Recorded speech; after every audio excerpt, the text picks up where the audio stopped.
Welcome to Blog Talk Radio. Please enter your host PIN. When finished, press the pound key.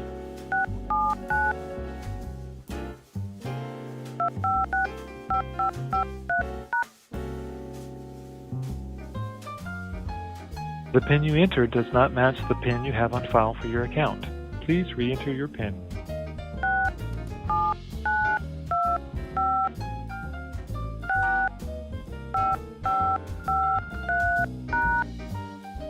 To start your show now, press 1. To hear important instructions.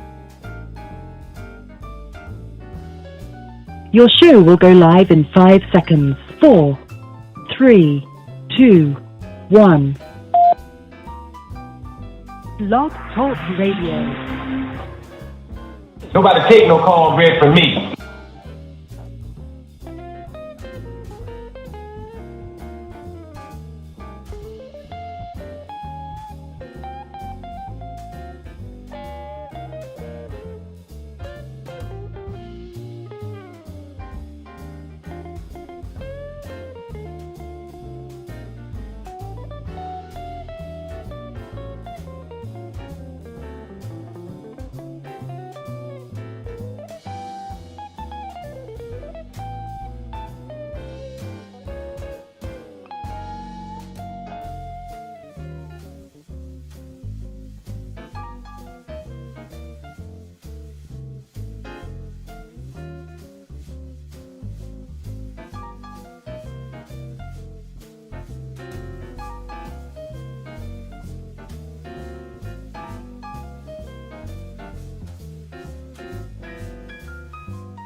I don't know, man.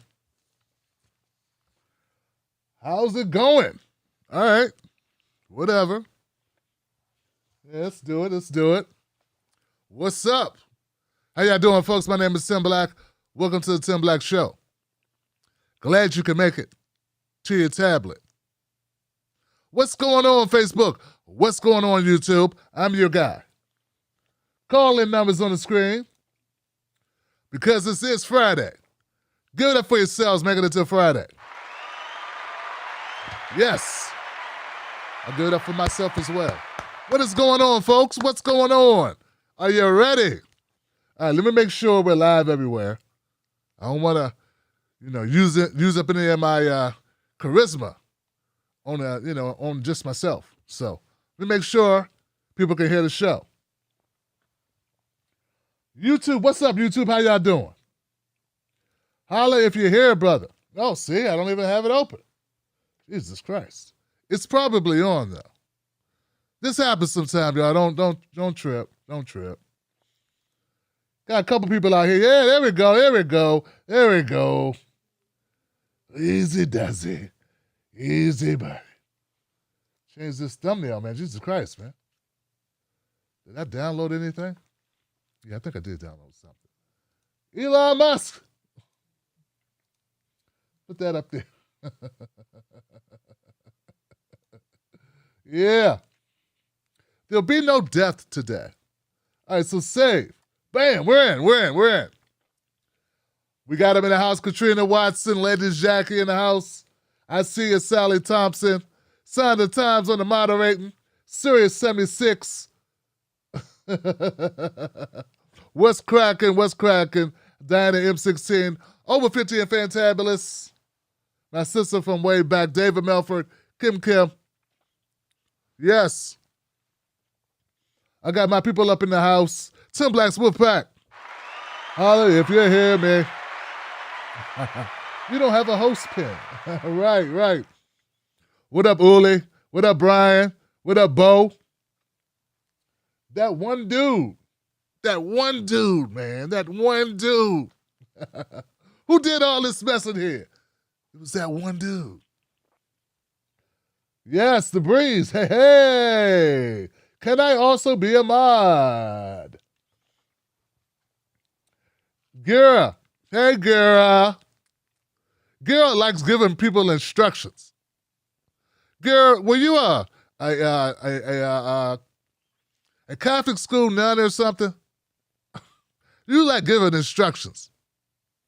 This is a Tim Black show, not the Garrett Brown show. Come on, Johnson. You haven't been doing any hosting. If this is your show, you need to start hosting. I need to sit back in the comment section and talk shit. And complain. Just joking. I'm just being serious. Hey, who's out here on Facebook? Chrissy be talking. Chrissy be talking. Facebook, you guys okay? Dolores, Kim, Carlisle, Favi. Favi, what's up, Favi? Hippie Chic. Steve Whitfriend. What?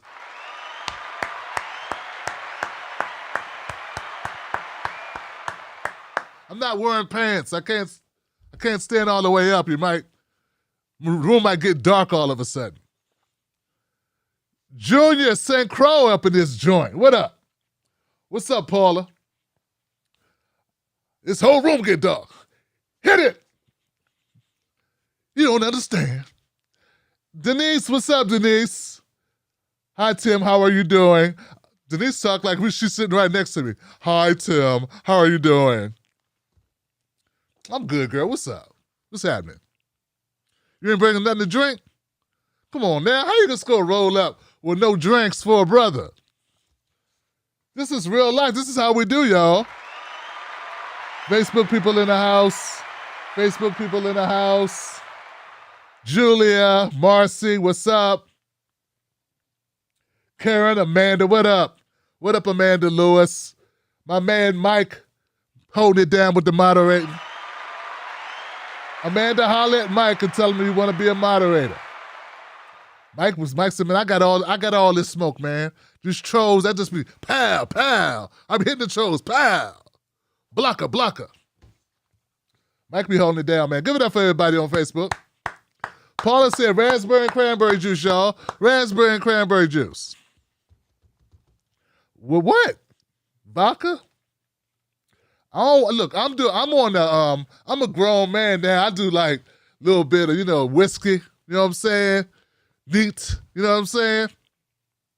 Something like that, you know what I mean? A little bit of, Glenfiddich, Glenlivet, you know what I'm saying? Jump out there a little bit.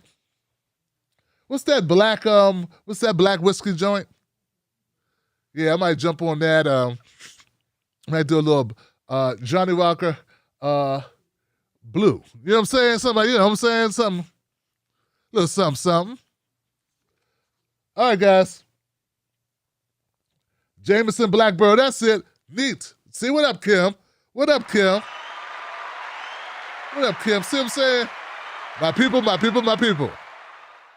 people been around and they know what's going on. Tonight is Freedom Friday, y'all. All my people on Facebook, all my people on YouTube. Oh, welcome to Twitchers. We're on Twitch, guys. Wow. My Twitch people. I got my technical issues sorted out. Twitch people, I'm good if you're on Twitch. We're good on Twitch, so that's nice. So if you ever get tired of the crowd on Facebook or on YouTube, go to Twitch land. What else? Okay, it's Freedom Friday. Freedom Friday means you call up on the show and talk your stuff. Talk your shit. It's too early, man. It's too early. Call up, let it be known what's on your mind politically, whatever's going on in the world. I got some stories. I got nothing heavy tonight, okay? I'm tired of heavy. I'm a light. I feel like I want to be a little light tonight, okay? So, let's be a little light tonight. Let's not talk about death. No one's going to get shot on the show. I'm not going to make you sit through nothing that's going to give you nightmares tonight. I will tell you one thing that I've been watching. And look, I don't even know why I did this. Somebody in my Patreon, I think. Shout out to everybody on Tim Black's Wolfpack Patreon. Okay? I got the best Patreon, okay? I love you guys. Thank you for supporting the show. You want to become a member of the Tim Black Patreon crew, the Wolfpack crew? Go to jointimblack.com. It starts at only $5 a month. That's all. Buy a brother 1 cup of coffee a month. That's it. I ain't a bill collector. I ain't going to harass you. You know what I'm saying? That's how we keep this thing going. But somebody on my Patreon said, Tim, there's a show on HBO. You need to watch it. Because, they knew I was feeling down after all the George Floyd coverage. Then I had like a little health scare going from being stressed out from covering the George Floyd case every day, watching him die every day, like 4 times a day. Kind of got to a brother. Then DMX died and Black Rob died, and it just seemed like everything was death. And someone said in my Patreon, Tim, I know where to lift your mood up. It's a great documentary on HBO. It's called Exterminate All the Brutes. I was like, wow, it doesn't sound like a comedy. I'll give it a shot, Johnson. Exterminate All the Brutes is exactly what you imagine it to mean when you hear the word exterminate. It was almost as bad as that show where they put the black people in the torture chamber. I'm like, why'd they put this on TV? I think it's called They or something. I don't. But this was well done. This highlights all the atrocities that ever took place in the world. Every atrocity, Armenian genocide, indigenous people genocide, Jewish genocide, black people genocide. All the genocides collide in one documentary. I'm like, I don't know whether to be mad or cry in this joint. I don't know whether to be mad, sad, or just, I don't know, just take the next week off. What are you doing to me? But it definitely, guys, if you watch it, it will illuminate a lot of things for you. And I tell you, after watching that documentary, I had an epiphany. I will never call a racist ignorant ever again. Yeah, man, never call a racist ignorant. That's something people say to make themselves feel better. Most racists are not ignorant. They're very fluent. They're very educated in white supremacy. Okay? They're not ignorant. They know what they're doing. All the great genocides were carried out by people with PhDs, mass advanced degrees. These people were not stupid, Johnson. They hate you. They hated us. Whoever they are, they hate whoever they hate. They're not confused. They're not like, I don't know what's going on. Let me just torture some people till I figure it out. No. They weren't like, let's exterminate some people while I try to figure out and learn my math or learn to read. No. No, those people, the slack-jawed dummies, the mouth breathers that we run across in life, the ones with the refrigerator on the porch, those people with horrible whatever skills, social skills, those people are not the really bad people. Those are the scapegoats for the really bad people. The really bad people dress really nice. They got all the guns. They got all the money. No, man. So look, guys, we got to wake up. All right? We got to wake up. Bill Burr said it well one time. Real racism is quiet. It's not some woman shouting in front, that's somebody shouting out the N-word in front of the Walmart. I keep telling you.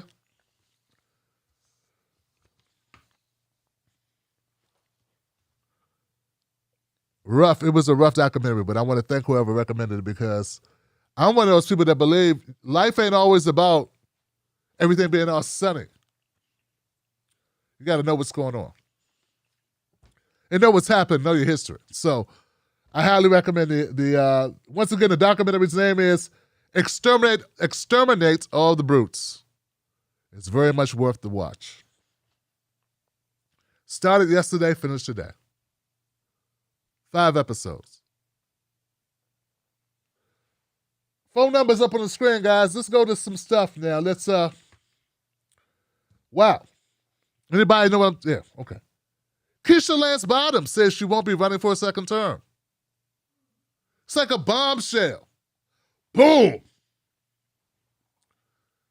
I looked on my phone. I saw Willie D was live. I said, Willie D's live. It cut on. It was like Willie D was talking. Y'all know Willie D from the Ghetto Boys. He was like, yo, fam. My name is Willie D. Where y'all from? Put where you from in the comments section.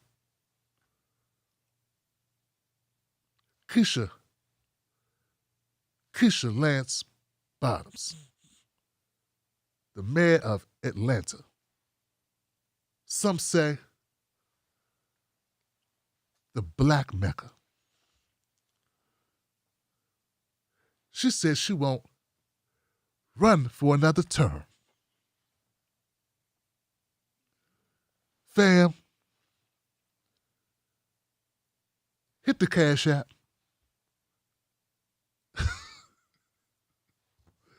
Why am I messing with my man Willie D, man? Willie D, he a cold brother, man. But he was talking about it. And look, here's the thing, guys. I have a clip of Keisha Lance Bottoms announcing, and she also wrote an op-ed. Here goes a clip of her announcing she will not run for a re-election. Here we go.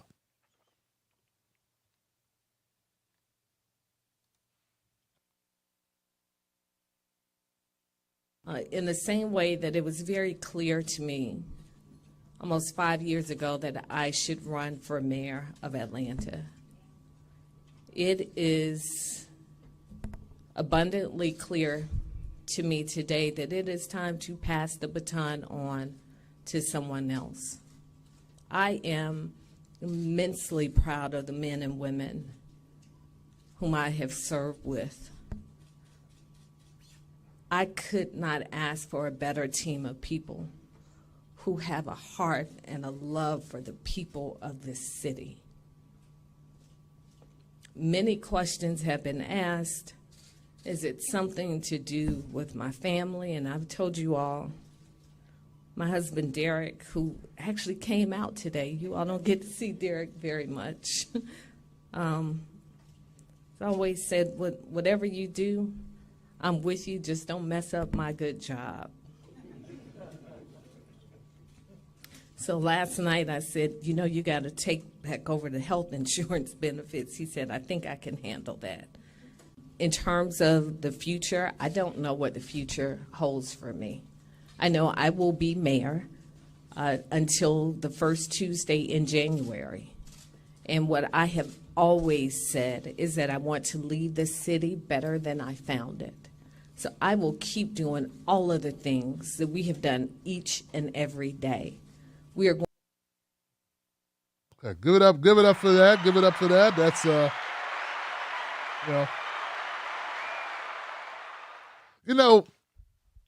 I understand a lot of people want to be on the side of Keisha Lance Bottoms because, well, she's a sister and she's the mayor of a major city, a major black city, and they want to support that. And I get that, I understand it. They want to support that sister because, we got this code where we want to help black folks black folks be successful, and we know it's, we're always stacked up it's always stacked up against you, okay? So I understand that, I get that. But what I do not like is when people sugarcoat. Okay, so Keisha Lance Bottoms not saying exactly why she's stepping down. What I'm reading is that she's very adamant that she's not stepping down because she thinks she could lose. She said that. She says no. Is she afraid of a competition? Never, Bottoms wrote. Never. This was in her op-ed. She's not stepping down because of family. She just feels like it's time to step down. So, I don't have any inside information about why she's stepping down, but I have to say, guys, sounds like there's a scandal somewhere. Something's brewing. I mean, who steps down just out the blue, steps down, I'm just stepping down. She's not going to do something else. Kamala Harris stepped down off of her campaign because she was about to lose California. I told everyone she was going to lose California. Big. Probably would have ruined her career. Probably would have not became VP. And she'd have got smashed and been in the race long enough to get smashed in her hometown, in her home state, where she was attorney general and a prosecutor. I don't think she would have become, and a senator, I'm sorry. All these things. I don't think she would have become vice president. So there's always a political reason why. It would be nice if you're going to do a live stream, you're going to talk about it, talk about it. Let's talk about Cailyn Reed. She was a protege of Cailyn Reed, and he left with a bunch of scandals.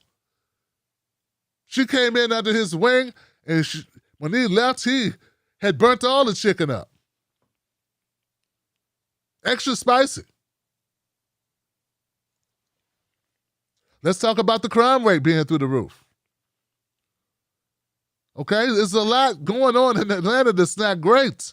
Okay, so, once again, I understand. We want to be nice about this. I don't know why she's stepping down exactly, but it could be a couple of those things. Okay, I'm looking into this is from the local paper, okay? Bottom's tenure has been a mix of rough and tumble city hall politics and an ever-brightening national spotlight. For her, she's doing well as a person, as an entity, as a brand. That would be a good reason to leave, wouldn't it, Johnson? Yeah, when you're doing really well, your record's not so great, but people have a favorable view of you, especially when she told those people, go home, get your butt in the house, don't be out here protesting and breaking up stuff over George Floyd, go home, don't mess up this city. Get home, get home. Remember that? People love that. Yeah, people like that about her, but some people liked it, okay? So she's at a high point. I know it's a mayor's responsibility to handle crime, but it's not like mayors cause crime.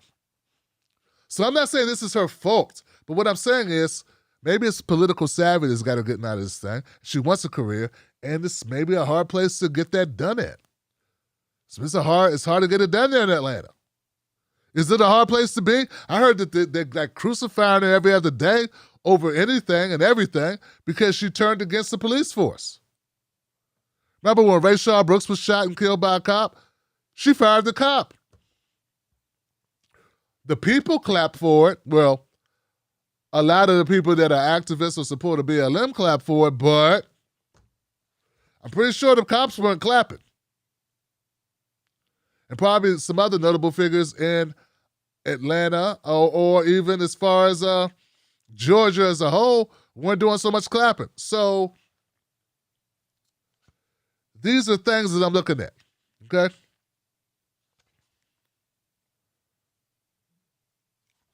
And once again, guys, I'm not saying, anything is, I'm not saying I know anything under the table or anything secretive about her reasons. And I'm not trying to speculate, but so far, I'm just using logic, okay? And I'm saying your star's on the rise. It's a tough room. Harsh circumstances. The numbers don't look good. Go out a winner.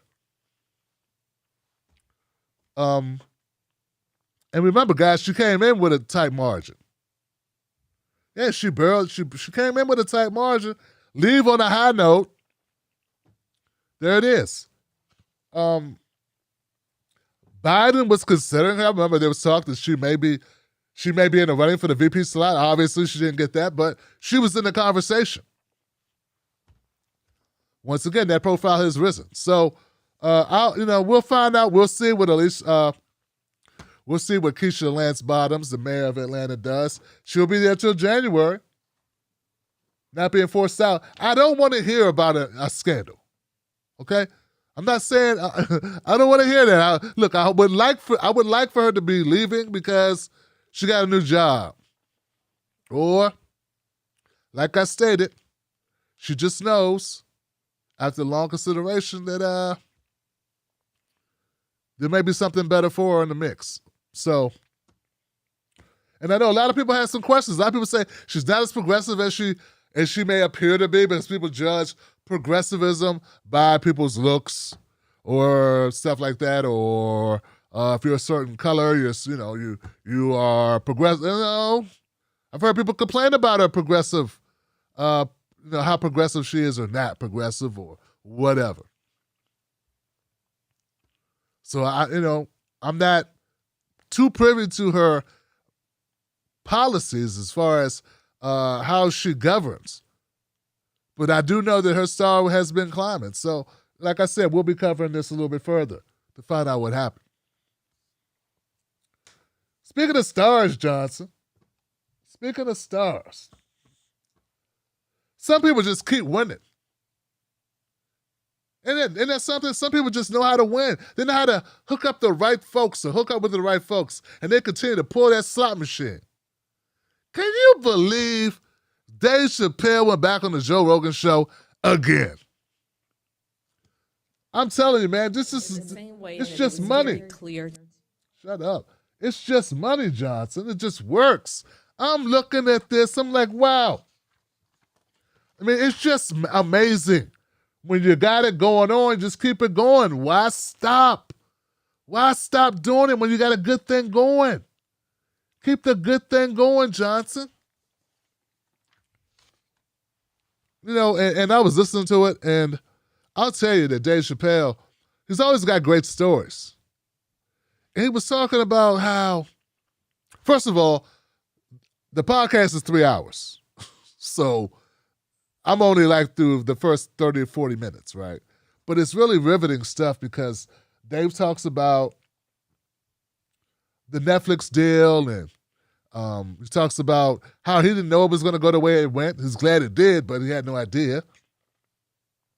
He talks about losing his career.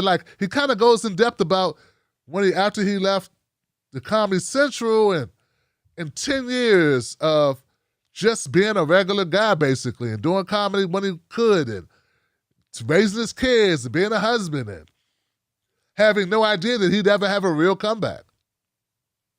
And his friends not calling him as much.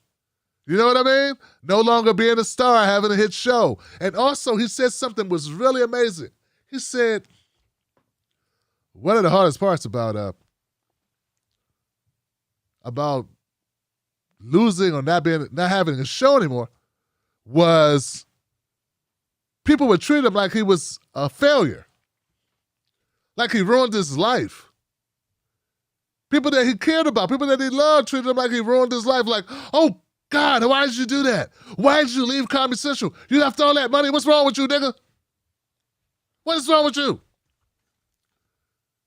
Should have never gave you money. You gave the money back. What's wrong with you? Man, I would take that money. I'd have did whatever they want me to do. Put on 3 dresses at one time. And some high heels. And a wig.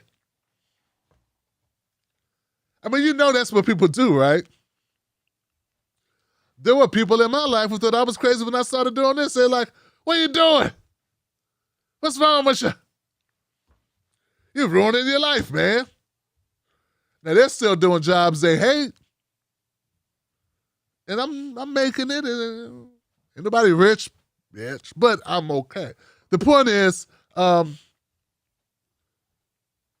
Joe Rogan and Dave Chappelle seem like they really like each other, man. It seems like they really get along, like they really have a chemistry. They just talk and man, damn it, that's what I want. I want a co-host or a sidekick, somebody. I want somebody that I could just rap with. We can just talk and be comfortable and no weird shit, They're not gonna come on my channel and try to, I don't know, shit on me. I've had some weird interactions with people like, dude, you're making videos on my channel talking about me negatively. Who does that? Who does that? So, I would I admire what Joe Rogan and Dave Chappelle share, because it's just like they're just comedians and they talk about stuff. And look, guys, I'm not saying Joe Rogan's politics is my cup of tea. I feel like he goes with whatever works, And I guess once you get a certain level and you start making a certain amount of money, you kind of want to keep the gravy train coming. You get used to the steaks in the freezer, so to speak. So I think, I don't like all the right-wing bullshit and the Kyle Rittenhouse fans he brings on the show and shit like that, but I like the chemistry between James Chappelle and Joe Rogan. I think it's honest and it's real. And it's something that's needed, man. We need more real shit. More real people talking. And not putting it on. No fakeness. Just real. I don't know. I throw that out there. I thought that was, I think true, sincere friendships are a rare thing. And if you got that, especially at the level that they operate, it's pretty amazing. Some of us, we don't have, we have a hard time finding real friendships at our level. You know what I'm saying? People want you for your, I don't know, your football package, your ESPN package. I don't know. They want to kick it with you because, I don't know, you got the best car. You're the one with the, you're the one with the big car note. With the, I don't know. Some people, I'm just saying, man, people are so shallow. People are crazy, man. People are crazy. So anyway, if you got somebody that got your back, so those guys sure know how to keep winning, don't they? Just keep winning. And they're both successful. It's not like Dave is sponging off Joe. They can sponge off each other. Ugh. That didn't sound right, Johnson. That didn't sound good. I don't mean they could literally sponge each other off. I mean, they could. I'm not saying anything's wrong with that. That's what they wanted to do. I'm just saying I don't think that's not what I didn't mean it that way. You know what I'm saying? They don't need each other. They're both fine. Yeah? That's always the thing. If you're not doing as good as somebody else, they always think you want to rob them. They get intimidated. You start doing well. That's happened to me. Like, this guy's starting to do well. Uh-oh. Got to get rid of him. I'm like, what did I do? You did well, dumbass. That's one of the rules. Never, upset the master. Never challenge the master. You gotta, you couldn't play golf with Trump and beat him and think he's gonna do business with you. You have to lose on purpose. And that's what people really are like that. I've done stuff with people and it's like, if I do a good job, they're like, you did a good job. You don't know how this works. You're supposed to do a bad job, or you can do a good job, but never as good as me. And if you are the one on top, sometimes the people are like gunning for you. You know what I'm saying? So it gets complicated. Next story. That's not even a story. That's just me talking shit. But I don't know. People might want to hear it. I think real talk is underrated. You know what I mean? Just didn't have to be a real news item. Speaking of that, making real news, this guy is going to be on SNL. Elon Musk. So, look, guys, I don't know that much about Elon Musk, man. I know he's got such a big following on the internets. They just talk about this guy. He's got a huge fan club because of the Tesla. Now, of course, I know about the cars, but I don't know. I didn't know so many people didn't like the guy. There are people who can't stand this mofo. They don't want to kick it with dude at all. They're like, what? I mean, he announced that he was coming on SNL, and some of the people. I'm not talking just about internet folks, because you're going to have internet people that hate you anyway. They don't have to know you to not like you. There are people that don't know me, never watch my show. Somebody told them, Chimp sucks. They're like, yeah, that guy sucks. So you're going to get that. I'm talking about, there are people on SNL who were like, why are y'all bringing this guy on the show? They just work at SNL. They're not the writers. They're not the directors. Like, they don't run shit. They got a job. Show up and do what people tell them to do. And they were complaining publicly about Elon Musk coming on the show that they don't own. I'm like, what the hell? What's wrong with Elon Musk? Professional comedians and television writers. Oh, writers too, I'm sorry. Writers didn't like his ass either. Look, professional comedians, like who? David Daniel, what's his name? Guy that does all the drugs that has a personality disorder. I forget. Professional comedians and television writers. Michael Che, was Michael Che pissed too? Michael wasn't pissed. No, Michael was cool. He was on Breakfast Club. That guy from Staten, the King of Staten Island, it's probably him. He was probably joking. Who's going to hate on this? Anyway, I'm sorry. Professional comedians and writers criticize the show for choosing a host with few cultural bona fides and a controversial history as a businessman. Didn't they have Trump on SNL before?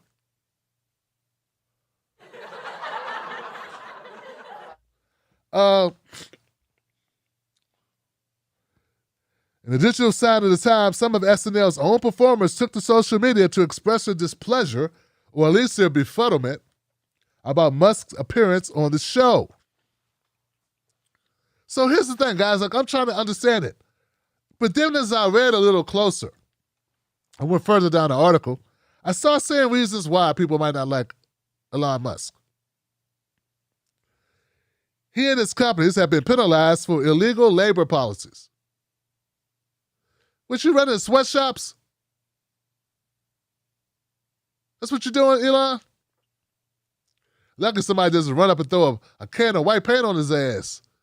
You know, they're going to have an audience. They still have audiences at SNL with the pandemic. I don't know. So a sweatshop, throw a bucket of sweaty socks at his ass. Sweaty rags.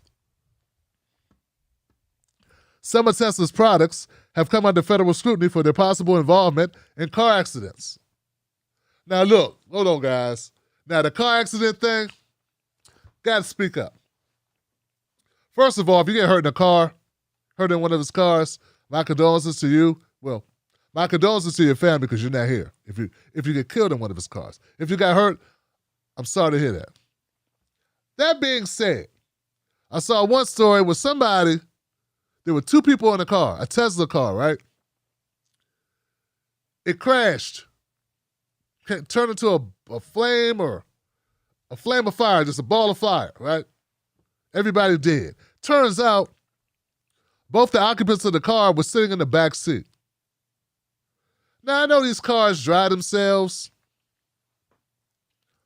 but and once again, like, I'm sorry to the family, I apologize, but you gotta trust technology a whole lot to sit in the back seat while the car drives, man. I get antsy sitting in the back seat when the Uber's driving. When the Uber driver's driving. When a real person's driving, I'm like, what the? My best friend, CJ, he drives crazy.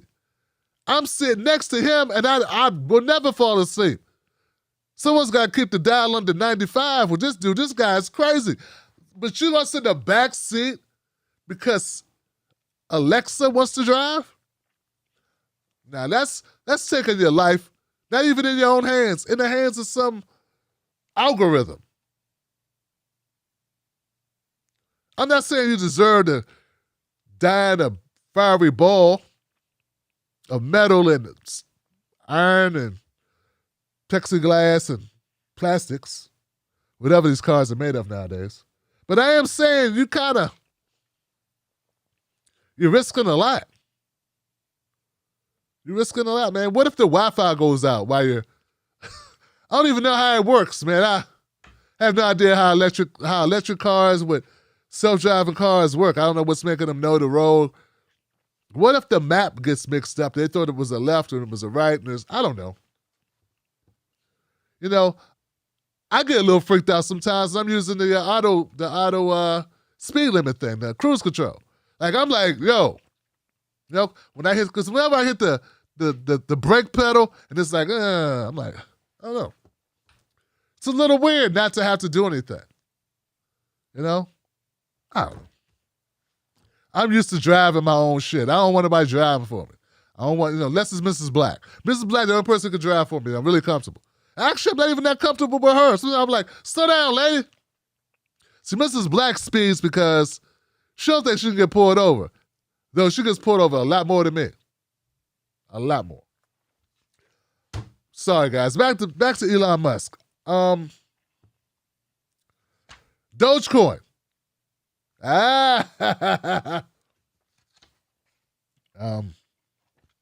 Pete Davidson is the guy's name. That's his name.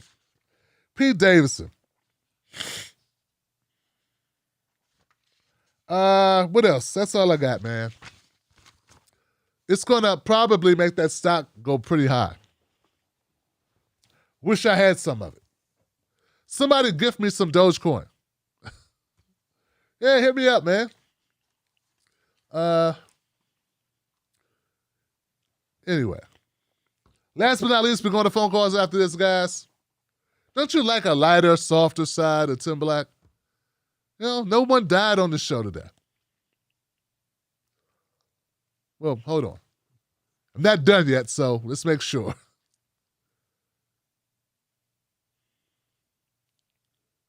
Folks, why is Cailyn Jenner running for anything? Didn't Cailyn do enough running back when she was on the Wheaties box? Why are you running Cailyn Jenner? Why? Cailyn Jenner gave an interview to Shane Hannity. It is not a good interview at all.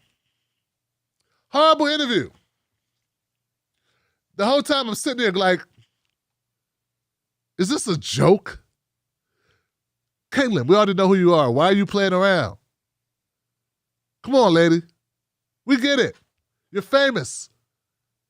Don't subject us to this. Don't subject us to having to entertain this idea, this stupid shit. What are you doing? It's a free country. She can buy and sell my ass. She doesn't care what I think. Here goes the clip of Cailyn Jenner talking to Sean Hannity, two of my favorite people. Not. Sean Hannity is like, okay, so what's wrong with Gavin Newsom? In a word, tell me what's wrong with him. Why should you succeed him? Why should you become the governor? Like, why? And she gives a really shitty answer.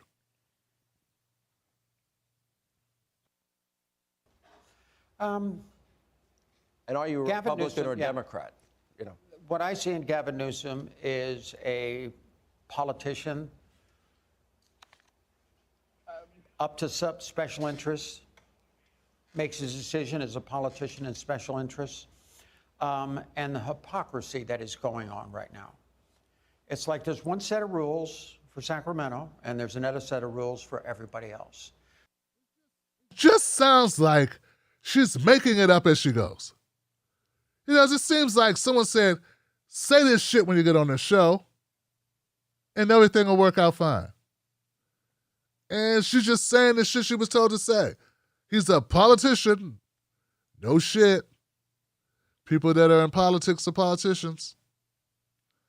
Can't fault a politician for being a politician. I don't know, I guess you can. If you're Cailyn Jenner. I'm just saying, this is not good. The words won't come. I mean, you've seen the video of him at the French Laundry, okay? I can't go down to my restaurant, and all the employees in that restaurant down there are not working, okay? And he's up there dining. We see Nancy Pelosi. I can't go to my hair salon. All the salons in my town are closed. Nobody. You're not running against Nancy Pelosi. You're running against Gavin Newsom. And what's wrong with your restaurant that is not open, Johnson? You own a restaurant and you're an outsider. Okay, fine. That's not hypocritical at all. I'm just going to go down to my store in a second and see if my people are working. Nobody can go in there. Nobody's working. People are losing money. but she can sneak in. And it's the hypocrisy of what's going on. People are losing money because people were losing their lives, Cailyn. Actual lives were being lost. Yes, it is a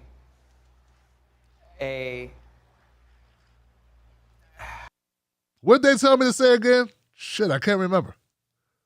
God, I wrote it on my Wheaties box. a dynasty, I guess you could say, in Sacramento. They've really been in charge for the last 40 years. I mean, we had Reagan come in a little bit, Arnold come in a little bit as Republicans. You can't say there was a dynasty if there's other people in between the dynasty. Dynasties just keep going.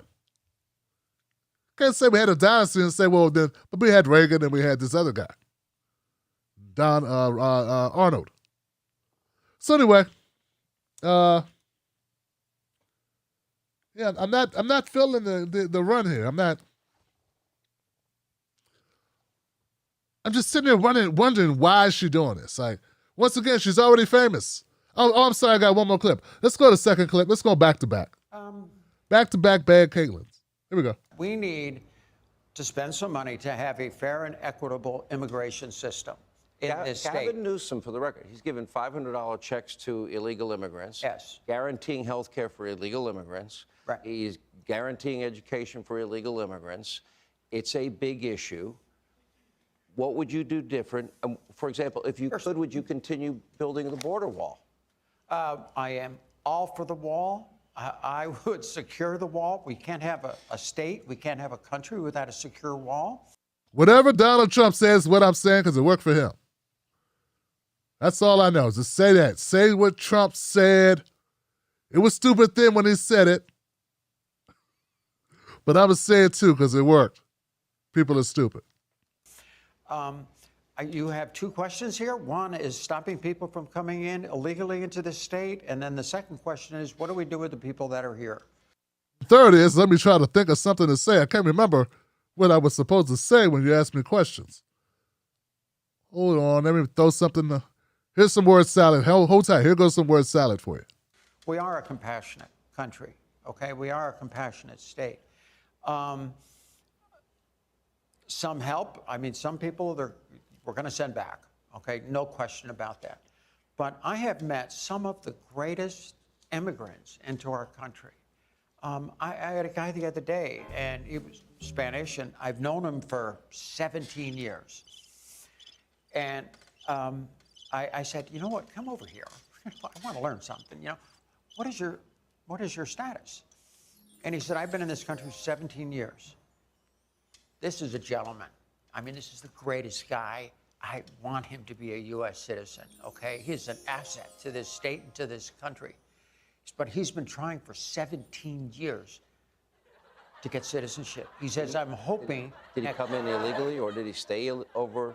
I think it was on a visa. On a visa. Yeah, and stayed. But he's been there, but has lost 2 jobs because he didn't have legal status. Hey, you just said you're going to send people back. You're going to send your friend back? Because he's here illegally. That's the question he asked you. See, it's not good when you got to be these Republicans. You got to have these talking points. He finally got this other job where I met him. And he is the nicest, greatest guy. He would make, I would do everything for him to stay here. But you're not going to let him stay here. You're going to kick him out, right? Because that was the question, and you said you would. And, yeah. Look, here's the thing, guys. Here's the thing, Fat. Here's the thing. She's not a good talker. You know what I'm saying? The words are just not there. They're not fluent. She's not good at the whole political speak thing.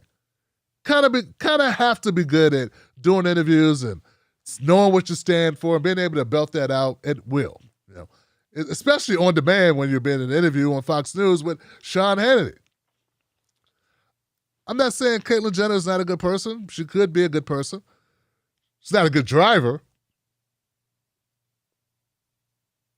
Did kill a guy.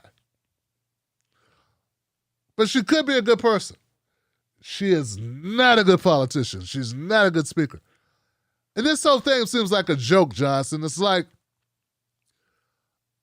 she seems like the female version of this guy. Remember this asshole who ran for president, Howard Schultz of Starbucks? He did really good. Wasted a lot of money and a lot of our fucking time. Horrible. Horrible. That's what she reminds me of. We need Caitlyn Jenner like we need this guy to run. You know? These people with too much money and too much time on their hands take up needlepoint. I don't know. Build a rec center. The transgender community doesn't even like her. Isn't that something? You know what I mean? That's bad. You know, she's supposed to be like, I'm running for trans people. I'm one trans people. And then she shits on trans people. How you do that? Yeah, they say she's out of touch, doesn't know what she's talking about.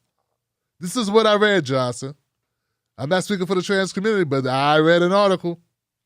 But they were saying, hey, she sucks.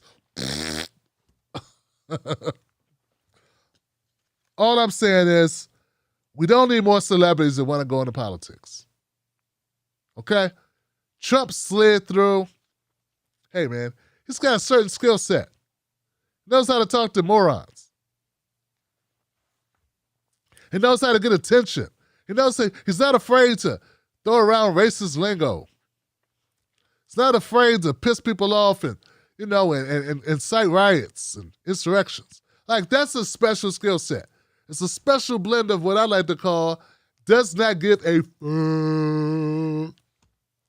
So that worked for him. But see, all the rest of you guys, all of you, from Oprah, Caitlyn Jenner,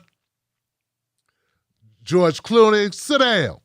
Sit down. No, we don't want, we got enough problems with real politicians. We don't need fake politicians coming in talking about, hey, man, hey, I don't know nothing about politics, but, so I'm going to be calling it straight. Yeah. Then you know what? You're going to know nothing, and then he's going to have a bunch of people around you that tell you what to do, and we don't need that. All you do is, I don't know. Might as well get them if we're going to have you. You don't need some rich dumbass who knows nothing about politics or governing, being in government. No one wants that. So, Cailyn, with all due respect, sit your ass down. And, yeah, that's what I got. And there it is, Johnson. So that's always fun when we can call it out.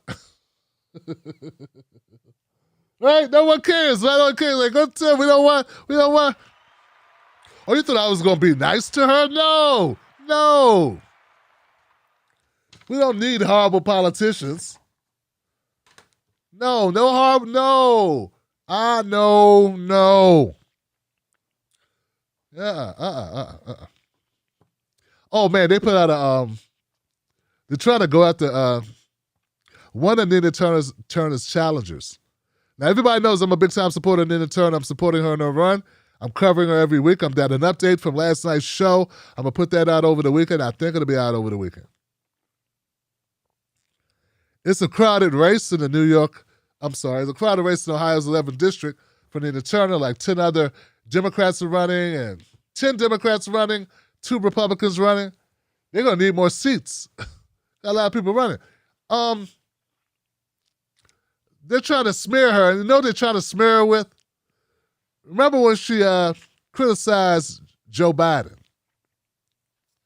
So, I don't know about you guys, but Nina Turner criticizing Joe Biden isn't a smear. That's what you call a reason to cheer.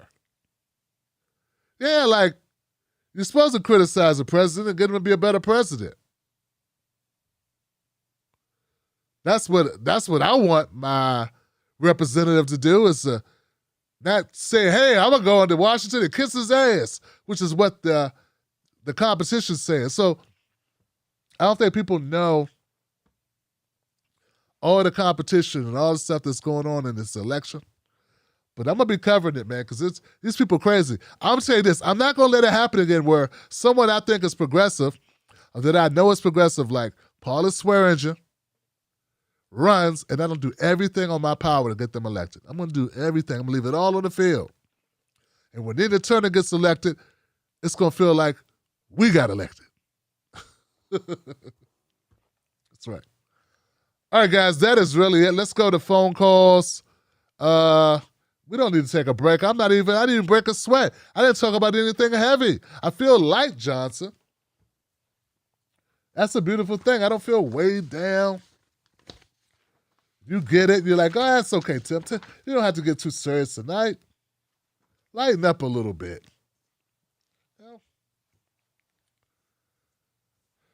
You guys ready for phone calls? I'm ready for phone calls. Who's in the queue, Johnson? Phone number's up. Let's rock this. Let's do this, man. Let's make this happen. I'm with it. First phone call in the queue. 609 is the number. 609, you're live Freedom Friday. What's your name? What is your comment? Tim Black, it is an honor and a pleasure to speak to you. My name is Harry from New Jersey. What's up, Harry? How you doing, man? I'm good, brother. Good to speak to you as well, fam. All right. Yeah, I don't even know where to begin, man. I just want to go back to that little segment you did on your son, man. That really was heartfelt to me, because I could see the frustration and pain in your eyes, man. And like you, I have two sons also. And during the years of Obama was the years they were basically getting out on their own and, moving on with their lives, Right. The cops would mess with them all the time. Two good young men, educated, grew up with daddy and mommy in a decent middle-class family, fucked with all the time. We are constantly putting out money, getting lawyers, And like you, my younger son had dreads, and he might as well have walked around with a target on him, say, hey, come stop me, I mean, I could tell you stories, Tim, you wouldn't even believe, man. You wouldn't believe. But, we going to get through it, bro. Right. My kids now, everything seems, they're 33 and 39 right now. So they're good, man. But we got through it, but it was frustrating. It broke my wife down, man. And that tore my heart out too, because my wife, she's a strong woman, and, it just tore her down, man, Right. But, when you look at all this, to me, Joe Biden's name, Kamala Harris, and the Democrats, the Clintons, all of them have their name on this. The policing we see has their name on this, They caused it, and on top of all that, they don't do a damn thing about it. See, the Democrats have moved on from black people probably about 30, 40 years ago. They're on to the gay agenda, the women's rights, and, and now the new thing is the Asian. See, you mess with an Asian, they passing a law right away, man. Don't do that, They'll throw in Native Americans every now and then, but, they don't talk about black people, And then they're defining our racism, Aunt Jemima, tearing down some statues, Dr. Seuss. Do you give a damn about it? I don't. You wanna fix some problems with me?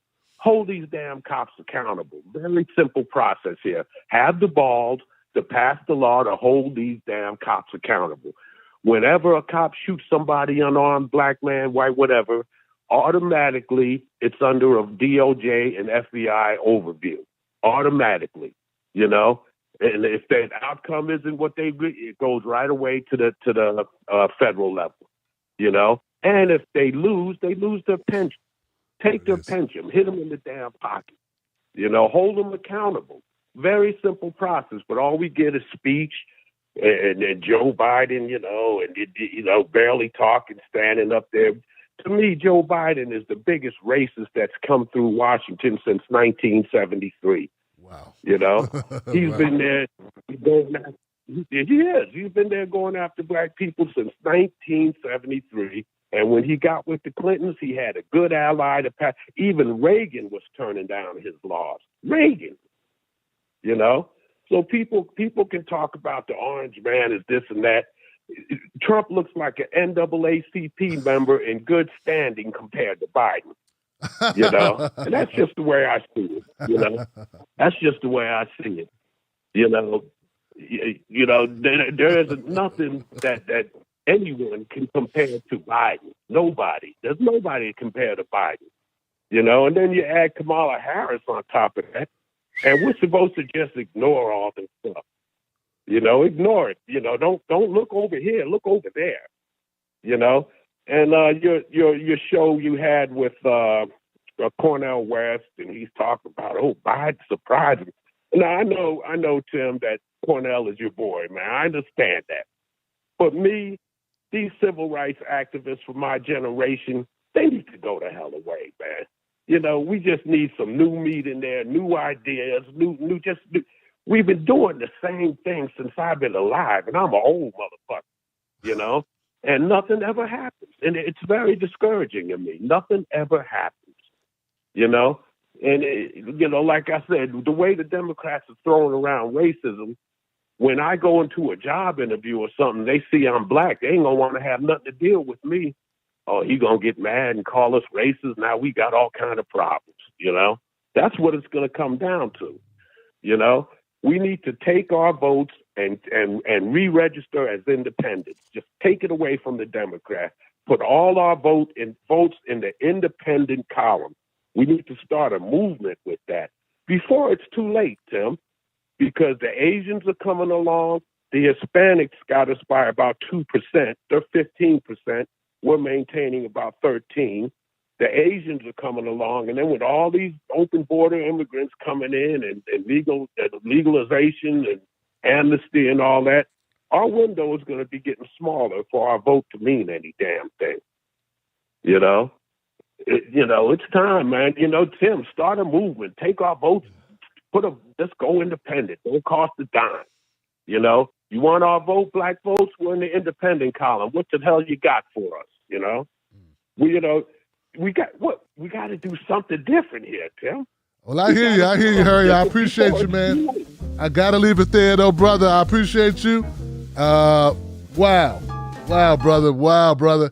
Give it up for Harry, y'all. Give it up for Harry, y'all. Give it up for Harry.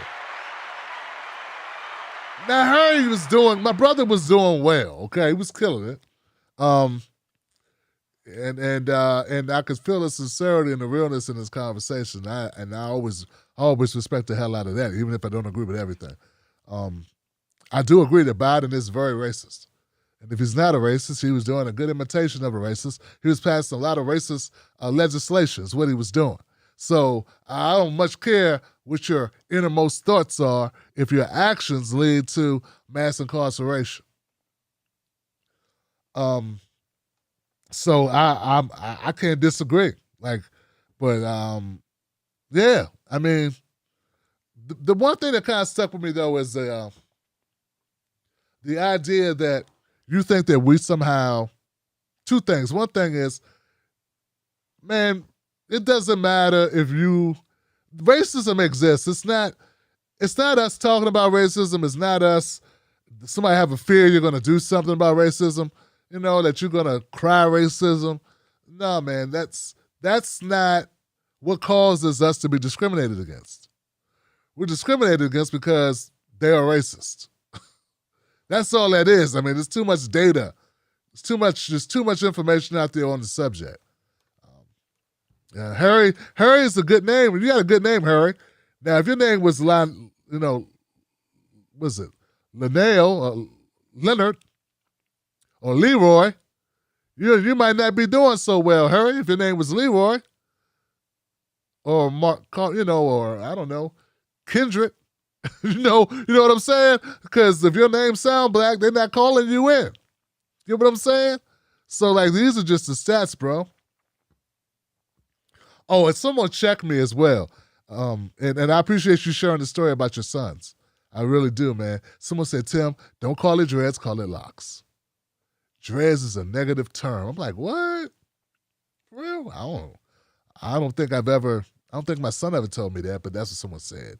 So someone said that that's a case, the situation. Oh, and God, it was something else about Dr. Cornel West. Man, I don't have to agree with everything about Dr. Cornel West.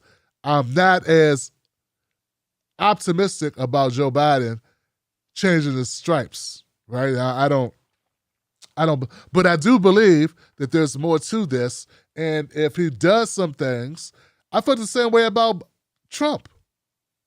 I was like, if Trump do some things, I'll support it. If Trump does things that helps our community, I support it. Oh, here's the point I want to make, and then I'm going to go to the next call. Do not let people.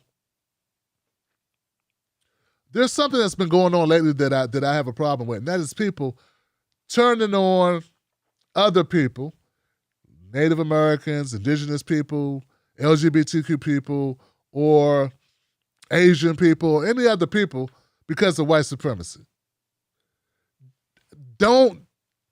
I can't tell you what to do and what not to do. I want to urge you not to fall for the bait. See what I'm saying? Because white supremacy is what is going white supremacist. It's going to do what it's going to do. And none of those other groups control the board. Anybody Latino that comes to this country is probably coming from a very shitty situation. And they're not coming here to hurt us, to hurt you, or to hurt I. They're not even thinking about that. They're thinking, hey, can I live? Hey, I hope I don't get shot. Hey, I hope I don't get deported. They're not thinking, oh, I'm going to take something from Harry. I'm going to take something from Tim Black. I'm going to take something from other black people to win. That's not the thought. They don't know the language. They're like, it's white supremacy, if anyone, that we need to be concerned with, that takes a person who doesn't know the language, doesn't know the culture, and puts them ahead of you in a job. That's a white supremacist deciding to do that. You get what I'm saying? Let's not let our angst and frustration with this shitty-ass system make us take that out on folks who don't deserve it. And I notice there's been like a talking point where people point at that. I'm also not convinced, brother, that they were overlooking us anyway. It's not like white supremacy wasn't overlooking us when there were no like Asian laws. They didn't care about us then either. It's not like, oh, now we got Asian laws, forget the blacks. No, they were forgetting us anyway. It doesn't matter. They already have us on mute. Get what I'm saying? We've been on mute for the last 30, 40 years, and Asia's been here. Native Americans been here. LGBTQ been here. You know what I'm saying? So they do a little bit. What they do with us is they do a bunch of talking, as you pointed out. And you were very right. They do monuments. And to the rest of the world, the rest of the world looks at that and they go, wow, they always help the blacks. See, they hear about us in the media all the time, our rallies, our protests, whenever someone kills. When was the last time you heard them talk about a Latino person being killed by cops? Now, I cover it. They get killed pretty often by cops. They don't talk about it. When was the last time they put in the media that Native American people are getting killed by cops? Native Americans get killed per capita, I think, slightly more than us. No one talks about it. So to those groups, we get all the attention. Now, we don't get the laws and the legislation. We get the ink. And I agree with you. That ain't worth shit. I'm going to go next call, Harry. I appreciate you. And I respect your opinions. And thank you for calling up. Shout out to Mrs. Harry. And your sons. All right, fam. I'm going to go next call. Because I got a 252 number in the house. 252, you're live. Hey, Tim, can you hear me? Yes, I got you. Yes. Hey, this is Kira from Fayetteville. How y'all doing? Shout out to the Wolf Pack. I wanted to talk about two issues tonight. I wanted to talk about Keisha Lance Bottoms, and I wanted to talk about something that you didn't talk about, but I think is really important, and that's Montana and South Carolina choosing to end the federal pandemic unemployment benefits. But since you talked about Keisha Lance Bottom, let's talk about her. I would like to get your feedback on whether you think she was good representation in Atlanta for Black people. I know that it is majorly important that, you know, Atlanta being seen as the Black Mecca when it comes to music and entertainment, that it remains under the leadership of someone who is Black. I understand and I appreciate the importance of that 1,000%. But do you think that she did a good job? You know, I know a lot of people in Georgia were ragging on her because of her ties and association to the Biden administration. But when I say was she good representation, now she's resigning after doing all of that work. And we don't even have a clear indication of why. She refused the job with the Biden cabinet. So that leads me to believe that maybe she got some kind of ties to the private sector, and that's not a good thing. That's not a good thing when it comes to Black representation, and that's why a lot of times Black people in particular are leery about dealing with these type of people because we support them wholeheartedly, and then they go after the money. You know what I'm saying? So I think that is something that we have to watch how she moves after this, because the greatest opportunity that I would feel like if she wanted to move up in the political world would be to work with the Biden administration. I don't understand why she would throw her hat out and just flat out resign and don't have no backup plan unless she has a backup plan. But we just don't know what it is yet. You know what I'm saying?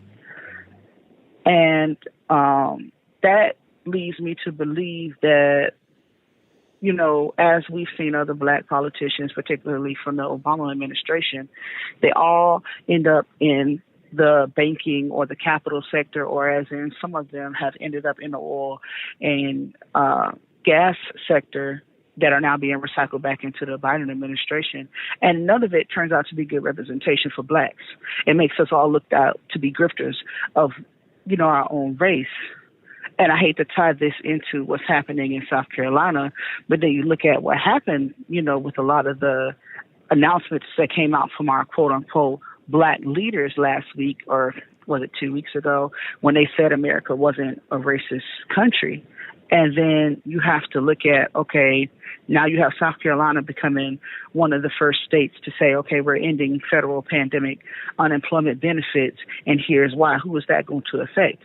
The poor and the impoverished. And who is that undoubtedly going to impact? Black people. But yet you want to sit here and you want to say that this country isn't racist. I just don't understand it. I don't get it. I don't understand why nobody is even really talking about this story. I know in Montana there's a very small population of Black people, but it's an extremely red state, so you would expect something like that from Montana. You know what I'm saying? But South Carolina was just like, wow, this isn't you waging war against the impoverished. This isn't you waging war against the poor, when you already know that just yesterday the judge ruled down on the rent moratorium, and now you're taking more money away from the very people that need it the most. It just seems like very disheartening. I don't understand why no one is expressing how much of a crisis that this is going to create, particularly in the South, and particularly for Blacks in the South. So I wanted to get your thoughts on that. I'm getting a little tired of people kind of sweeping these issues under the rug and focusing more on things that, are political theater. And I think that's what it's all about. That's why you have people like Caitlyn Jenner that feel so comfortable coming into the fold, and, Matt McConaughey coming into the fold. These people, I'm not saying that they can't be good politicians. I'm not saying they can't do good things for the country, but these people are not politicians by trade. They know nothing about legislation. They know nothing about how the legislation they potentially pass would affect the people in a massive way. And I just don't understand why it's just like the games that they play with our lives has become just it's just a joke. I don't understand why people are not taking this seriously when they vote. And, these reality TV stars, they have nothing to offer. They don't even have anything to offer, unfortunately, to their own family. Their own lives are in part a mess. So why would you think that these people are necessarily good for the country? Those are just my thoughts. Maybe it's a little harsh. I'm sorry, but, we live in those kind of times.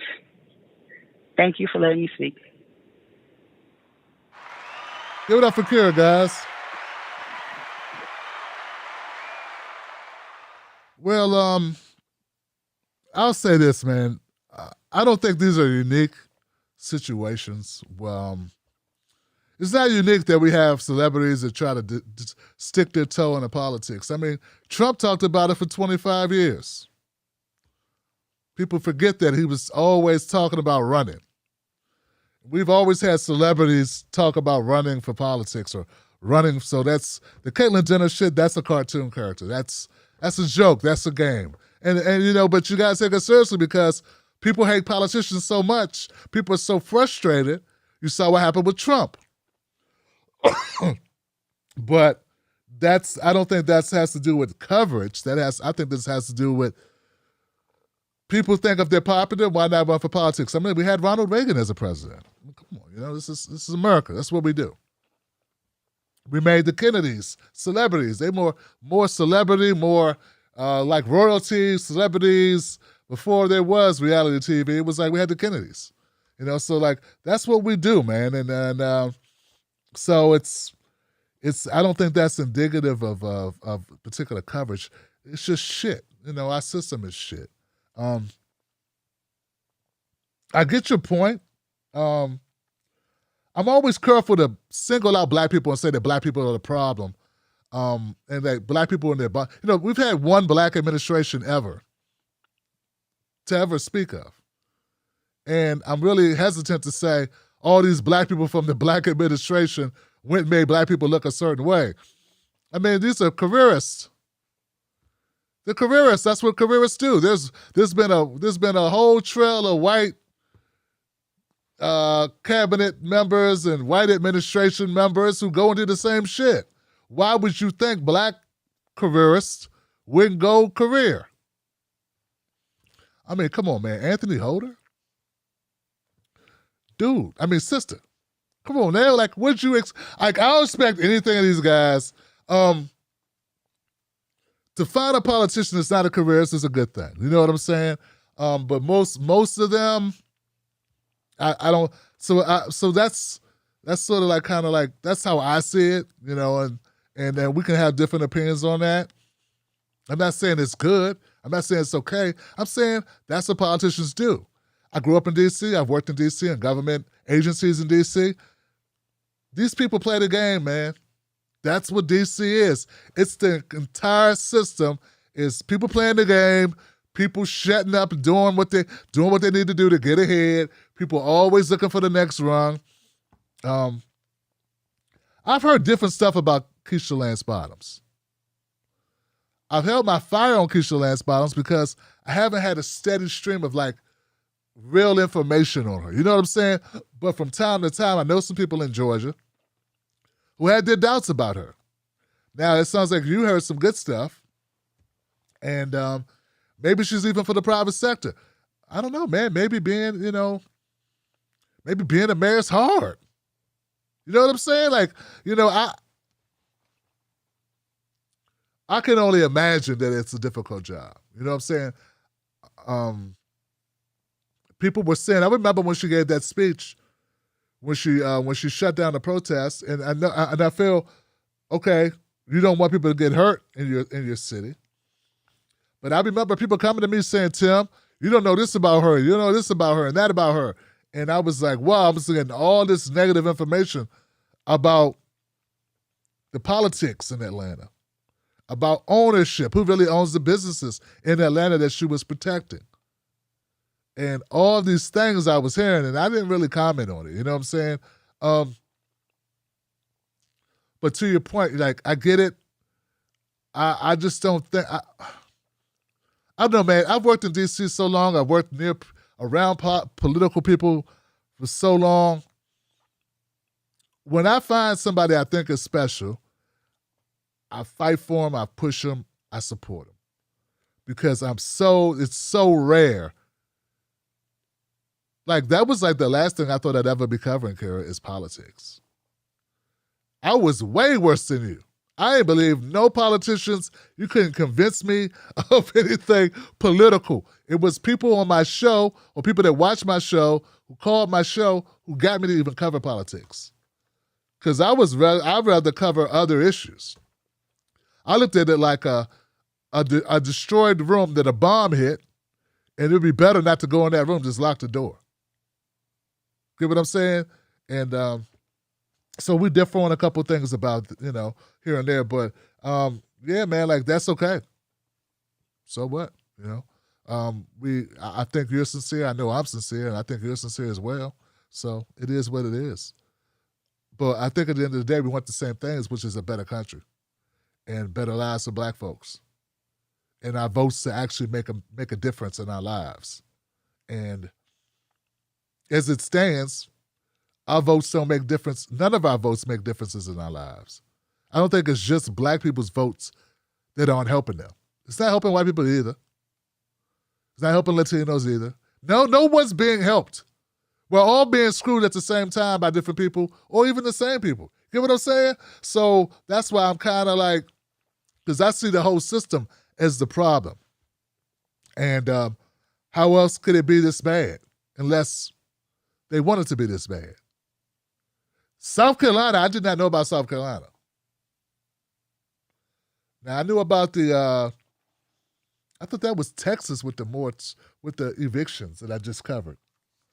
That Candace had me cover. Wasn't that Texas? South Carolina's putting people out as well? I didn't know that was South Carolina. I didn't know about South Carolina. Montana, I don't know. Those are news to me. Those two items are news to me.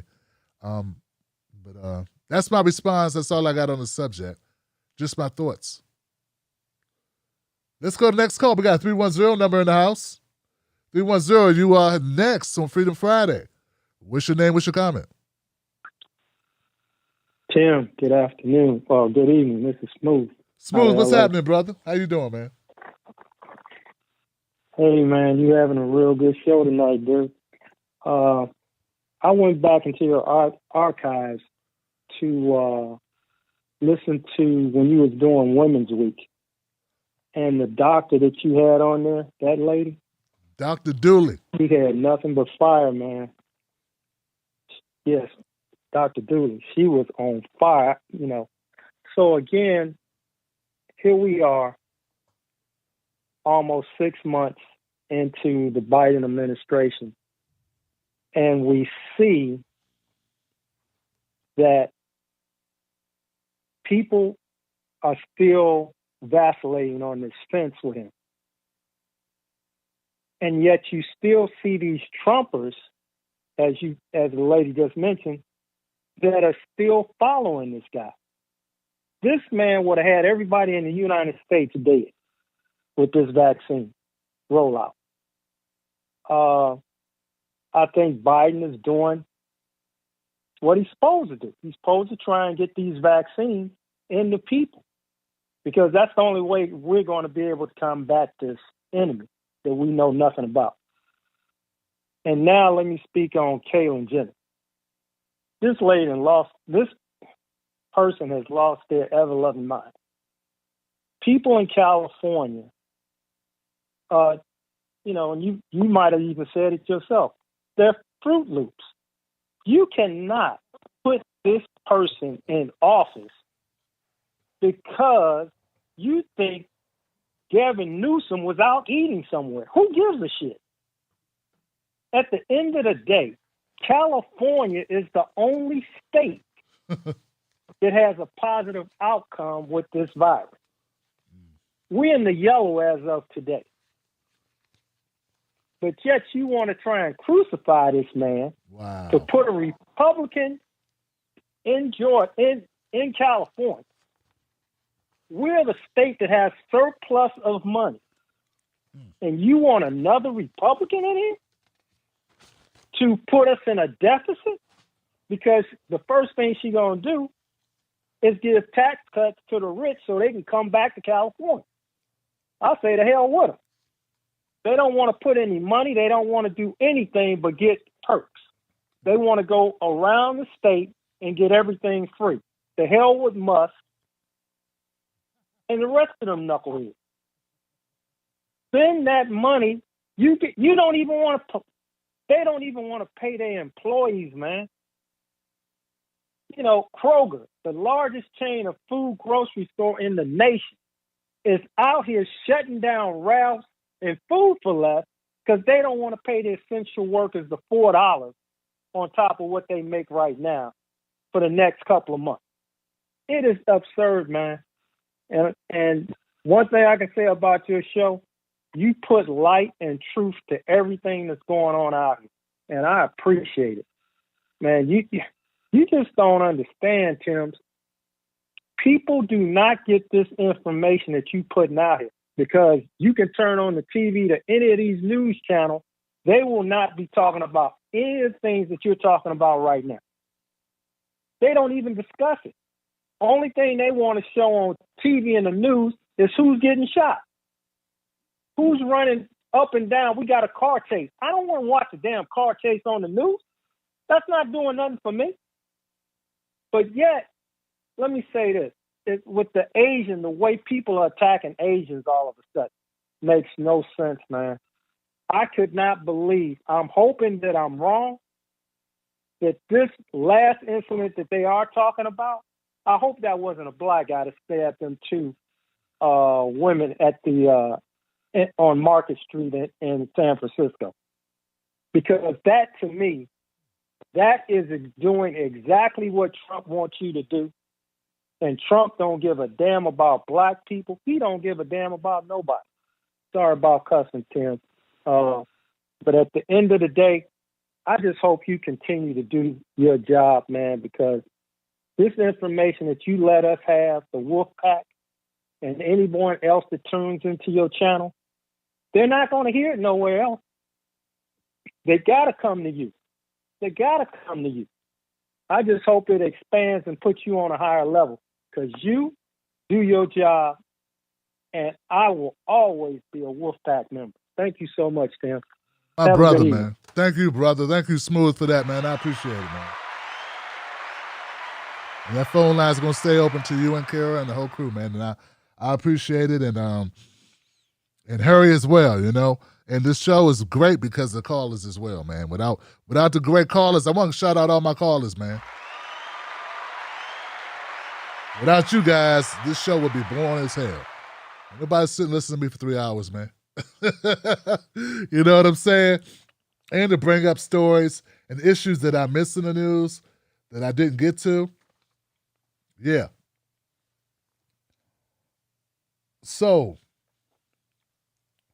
219, you're next. You're live on the Freedom Friday show. What's your name? What's your comment? You talking to me, Tim? Yes, sir. How you doing? Oh, my God, Tim. I'm a long-time viewer. I ain't never been able to contact you, but no, I ain't. I'm not. Let me fucking move with it. I'm buzzed now, but my dude. I'm buzzed. I'm a fucking. I'm Weedy Gonzalez. I'm buzzed up. So, but anyways, I've been watching you for a while. My dude. Okay. I love the shit out of you. Thanks, brother. I do, man. You my dude, bro.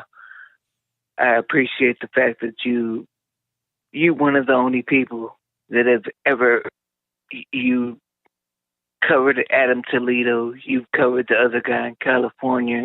I'm a Latino, obviously. My name is Weedy Gonzalez. So, but you've covered Latino news more than any other leftist content that I've ever found. I'm not gonna deny that. I appreciate the shit out of that. I'm from fucking Gary. I could say I'm from Chicago, you know, but the Adam, I have a 15-year-old son like Adam Toledo.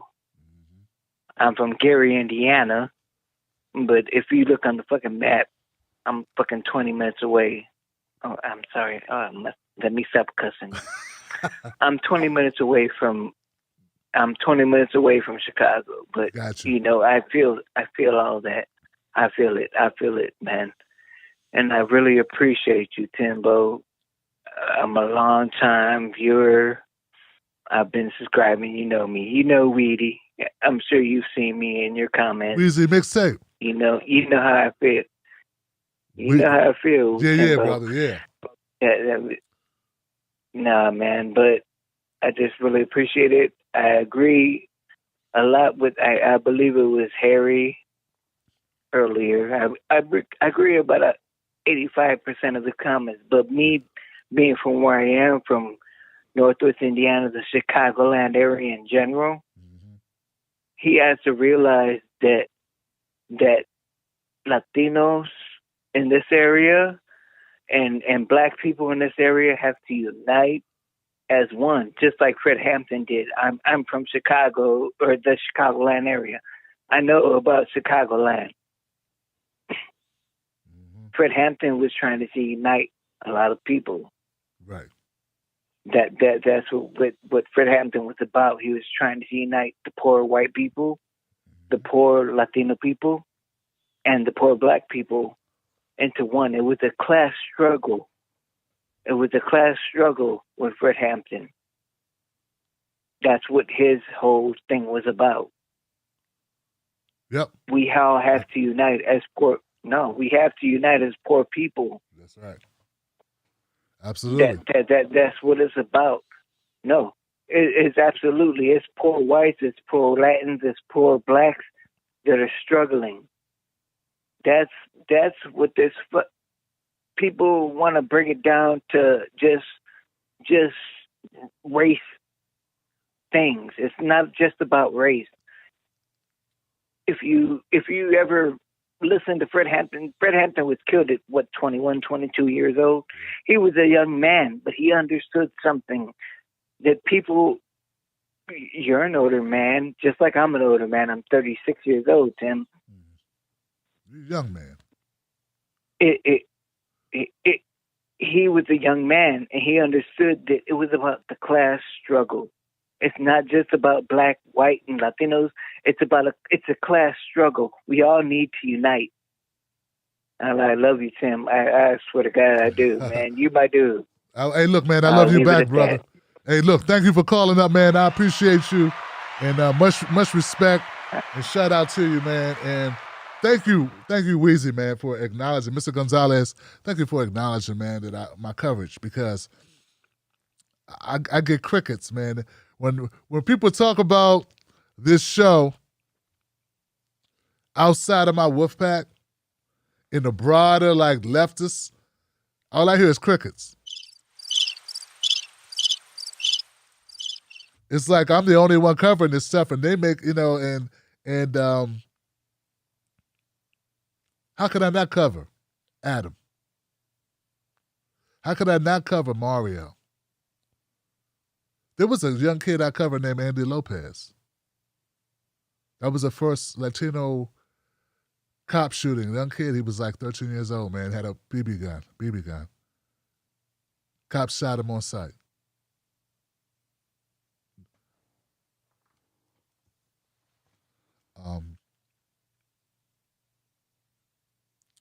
I don't know how you not cover that stuff. It's happening in our world. If we want us to unite and be able to work together in order to make change in this country, people got to know you give a shit about them. And when their kids are getting killed and you don't want to talk about it because you don't want anybody to think you care about race, how are they going to trust you? That's the way I look at it. And I'm a dad. I'm a son. I'm a brother. I'm a friend. I don't know how you do it. I don't think we're ever going to win this battle, bro, if the left doesn't address issues that impact all of us as well as individually. So I don't think, America's too built on race for us to ignore it.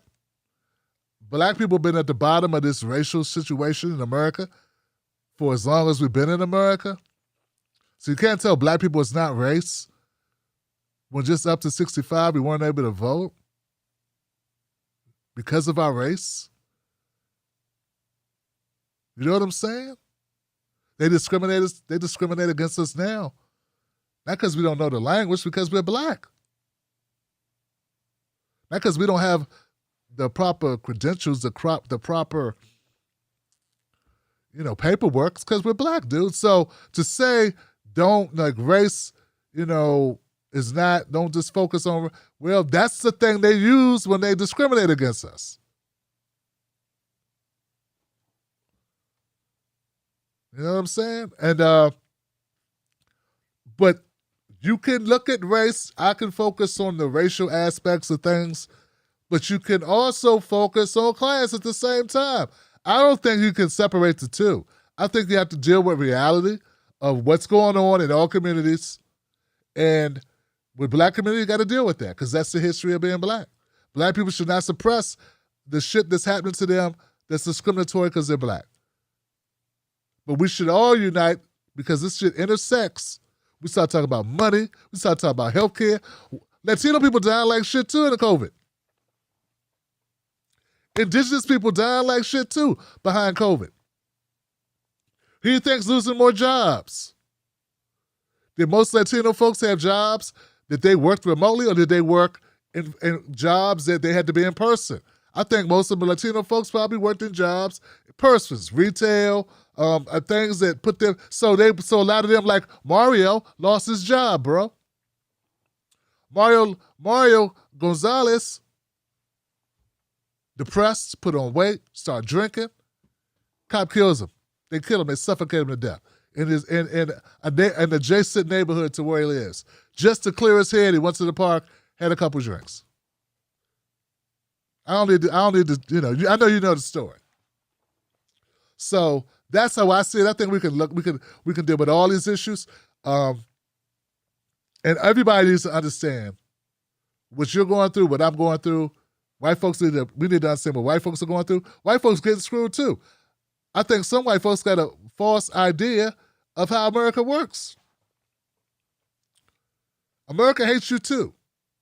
America don't give a shit about you unless you got money.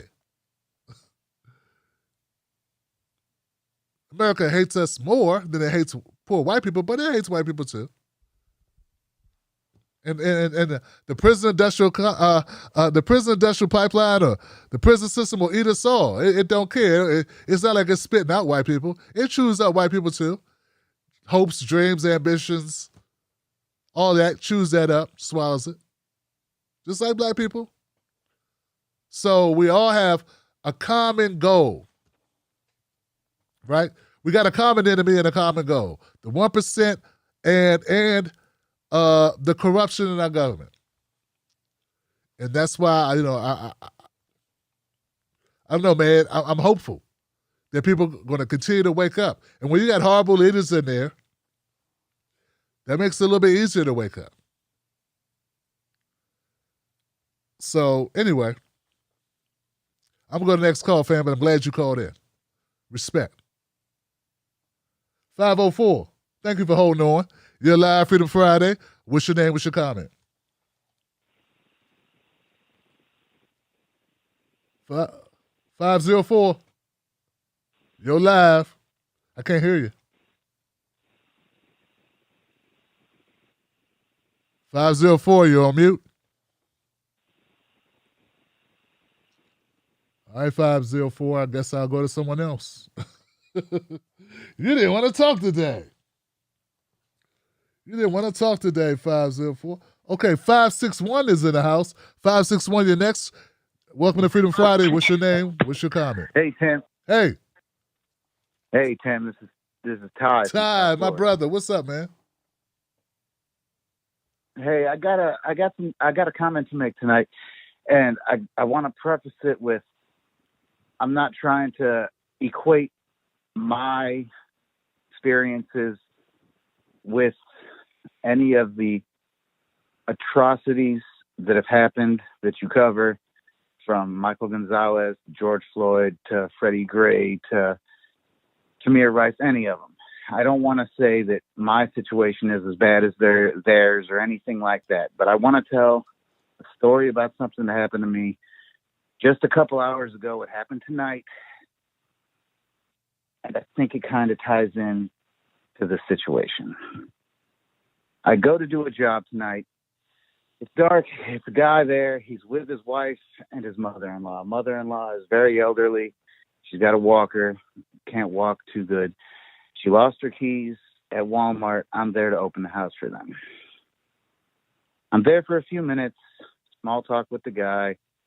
The women stay in the car. So it was just me and him the whole time. I unlock the door. I pick the lock. There's no damage. There's nothing. He sees that I'm good at my job. He sees that we had a very pleasant conversation. So I'm running his credit card. And while I'm waiting on the credit card to process, I say, "So what do you do, my friend?" And he looks at me and he says, "Do you really want to know?" And I'm just thinking, like, what? Okay. So I was like, "Yeah, man, what's up? What's up?" He says, "I'm a cop. I'm a police officer." And I moved past it pretty quick. Small talk, moved past it. He was pleasant the whole time. After I left, I just got to thinking, why did he say that to me? He said that to me because he looked at me and automatically assumed I had a problem with him being a police officer. And then I got to thinking, what if he pulls me over not knowing who I am and he's in uniform? He automatically has that implicit bias that he thinks, he knows in his mind, I've got a problem with him being a cop, him wearing a uniform. He already has decided I have a problem against that. Is that what the cops thought when they went up to Eric Garner in New York? Is that what the cops thought with Deontay Wright or Makia Brown, and a lot of names that I'll combine and can't even begin to think about all of them. And whether they be black or Spanish or white, like, I'm a mixed person. So all of these people kind of look like me. Some of them really look like me. Some of them just look like me from a distance. Even if they're like my dad was a white man. And I see myself in every one of these people. Why does this cop say to me, "Do you really want to know?" And I know that that's not even close to the worst thing a cop has ever done to me. But this statement, and the way he looked at me, and the way it came out of his mouth, I knew exactly what he meant.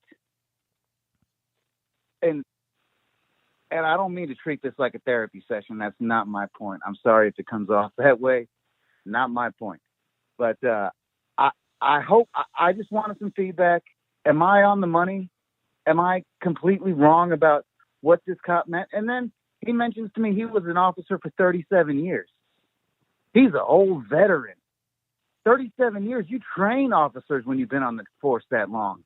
Is he telling every one of these cops is he training them to think this way too? There's nothing honest behind what he said to me, and yet it might be one of the most honest things ever. This is just, he said so much without actually saying it. At least I think he did, unless I'm crazy. So I'm rambling now. Thank you for letting me have my time, and I'm sorry to get so excited about when I talk about this stuff. Thanks a lot, Tim. You got it, Ty. Thank you for calling up, man. No, man, nothing.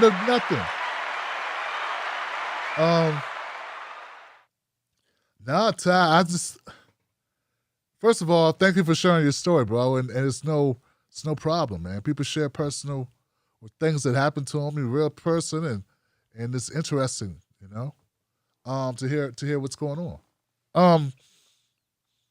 I thought maybe because you picked that lock, it was like,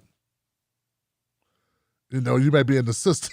I didn't look at it like you looked at it. I looked at it like maybe he thought since you were so good at getting in without people's keys, that you may be on his radar, as Sagar would say, or Sagar, as Sagar would say. Cops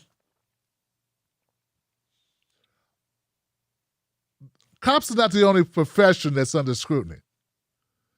IRS workers. Nobody likes IRS workers. But let's face it, man, being a cop is, right now, it's a polarizing position to be in. I think it's always been a polarizing position for us. Because I know you look like a black man. You know what I'm talking about. What can I say, man? I'm going to let other people weigh in. I think that's his identity. You know what I'm saying? To him, it's everything. You know, it's not a trivial thing. It's in a major part of his life for 37 years. I haven't done anything for 37 years except be black for 37 years. I've done nothing that long. Imagine doing one job for 37 years. Jesus. That's a lot of time. He dreams blue. He shits blue, he pees blue, he dreams blue, he sees blue. He's blue. 37 years, so take it with a grain of salt. Look at it this way, man. It's always good to have friends in blue places. It sounds like you got a friend in a blue place. I wouldn't look at it so negative. Just take it for what it was. At least he didn't run your he didn't call.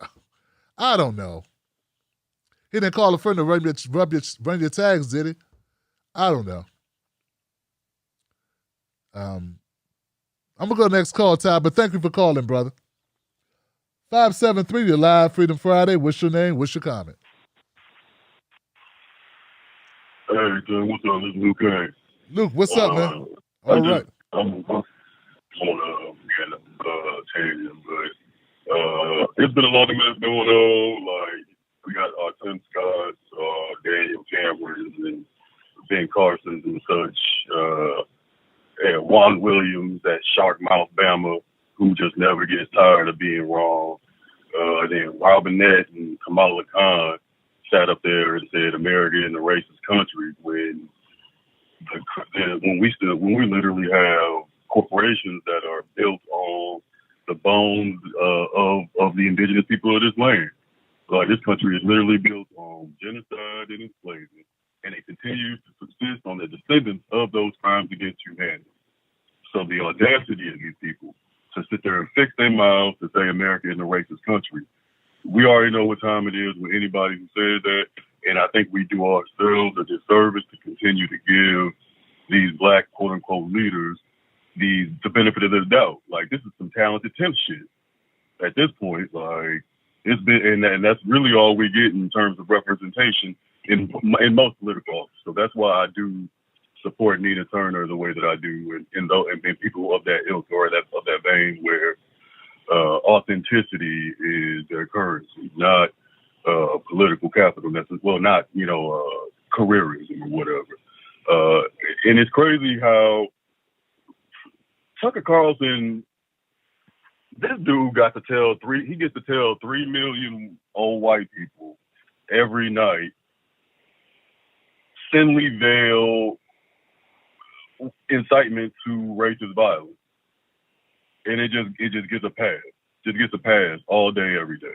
But anyway, in terms of just like some actual tangible changes that we could implement with regard to body cams, if we don't have them, they need to just be tamper-proof and activated when your shift starts. And then you can't. They run from the time your shift starts, with the exception of scheduled bathroom breaks and lunches. And during those times, your weapons are locked. So the footage should be simulcast and uploaded to servers with local public defenders, citizens police review boards, etc. And also, do we need to start wearing our own damn body cams? Like, is that where we at? Like, do we need to have our own dash cams and body cams just so that we can have an eyewitness account so that we don't have to worry about them saying, you know, I don't know. I hope not. And also, I said, like I said, I was going to be on the tangent. According to the UN High Commissioner for Human Rights, they're supposed to be generating a report in June of this year to analyze government responses to recent overwhelmingly peaceful demonstrations for racial justice. So the report's supposed to cover unnecessary and disproportionate use of force by law enforcement against protesters, bystanders, and journalists. And lastly, I just want to say that in order for us to get liberation, a liberating education is going to be necessary, because education has, distinct and overlapping duties that are supposed to be creating informed people and engaged citizens that will on their own engage in research on topics that don't necessarily center them. Sorry, I know I'm rambling and I probably been talking for way too long, man. But y'all, thanks for taking my call. Y'all have a good night. Hey, thank you, Luke Kane, man. Good to hear from you as always, bro. And Luke Kane follows me on Instagram, and I follow them back. So, guys, if you're on Instagram, find me at Tim Black at Night, and I'll follow you back as well. You just reminded me of something. I don't know why, because you didn't bring it up, but you triggered this. I saw a horrible shooting in Colombia. And what's going on in Colombia, brother, is so damn horrific, man. I want to send my condolences to anyone impacted by that shit, man. They are shooting protesters indiscriminately in Colombia. And I saw this young brother. Lose his life. And I said I wasn't going to talk about death, but I had to stop looking. Because they showed him before, like earlier, where he was just being alive and joking and dancing to the music. And then later, he was marching, and then they shot him dead in the street. From helicopters.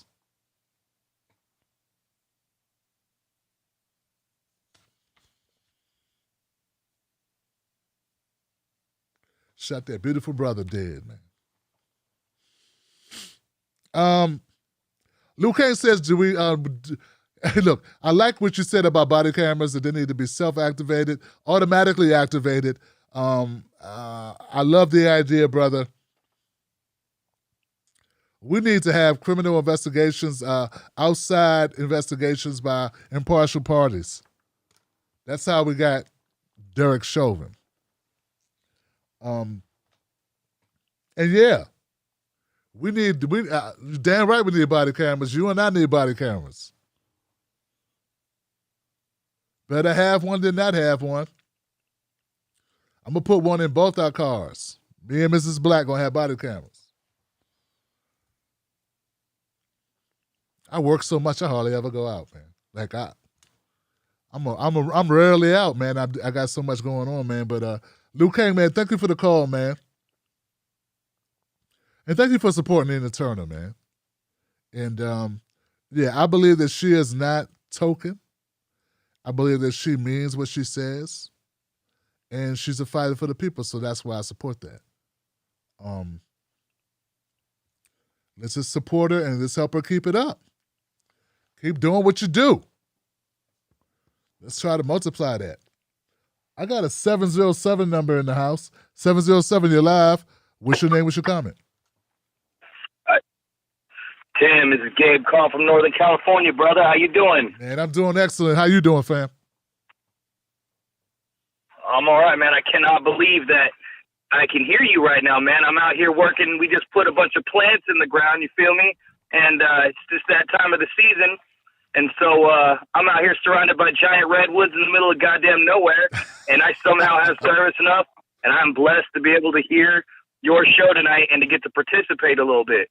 So just wanted to give that little pretext to everything, man. I cannot believe I hear you right now, and I'm very blessed and I'm very grateful to listen to everyone's calls and opinions tonight. So just want to preface that with that. Thank you. Now, with that being said, I want to get into one of the issues I think is actually affecting us big time, man. Now, I'm speaking from this. My dad is Mexican and my mom is white. So, I'm a light-skinned dude. And, a lot of people in my community would call me a pocho or a güero. You know what I'm saying? Like, people would talk down to me kind of in a way for it. And I think in the same way, my struggle and what I've gone through is downplayed through that. It's pathetic, man. It's our community. It's our community tearing each other apart, basically, man. And with that, what I'm trying to get into with that is this. I am so sick of this concept that people want to keep. We literally didn't learn anything from Obama. Like this 90 concept that because seconds. someone's black, they're a better leader, or is perceived as being black or brown, that they're going to represent us, is a bullshit cop out. And people need to let it go. You got to let it go, man, because all you're doing is you're creating the future. You're creating Donald Trump. You're creating fake opposition that will lead to another Donald Trump. Liberals always do the same thing. Every time we get a fucking liberal, what happens? We get fucking George Bush. Okay, we get Ronald Reagan. We get Donald Trump. 60 You feel me? seconds. We always get a worse and worse and worse one because liberals are right-wingers. They will continue that same path, but they won't use the mean rhetoric. They will do the same thing, but they won't do that. It's like this worship of Kamala Harris has me absolutely disgusted, man.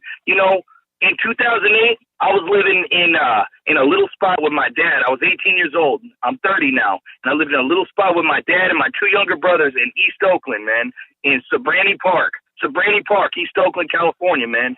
And we were staying there. He lives on disability, fixed income. When the housing crisis hit, she allowed Steve Mnuchin, who was Donald Trump's Treasury Secretary, to foreclose on people illegally in California. We went homeless because of Kamala Harris. And that's not even the worst thing she's 10 done. seconds. So, and we are a brown family. So there's this whole idea that liberals are so much better for us and they're the lesser of two evils. It's a crock of shit. And I'm tired of it. Like, I will take a principled white progressive that means what they mean and has proven that they will follow through with it over someone who looks like me or my dad or my neighbors or anyone else, because there's a track record. They're policy driven. Okay. And if we put our energy into that kind of person for these type of electorals, I think the response, it'll be better, man. Because right now, I live in Calgary. I'm born and raised from the Bay Area, man. And they killed Mario Gonzalez like he was nothing. And shout out to you, by the way, for remembering Andy Lopez from Santa Rosa. Santa Rosa PD rolled up on him with a BB gun and shot him to death. My Raza gets killed all the time. And you're right, it doesn't get covered the same way. But that's not the argument here. The argument is that we need to change the leadership and the structures that are killing us, man. They're pulling the feet out, the ground out from beneath us, and it's a joke. There was a girl who called earlier, and she's saying that they're in the South, in the red states, they're already cutting their EDD. They're cutting their plus up. Like, people are just all bounced back from this.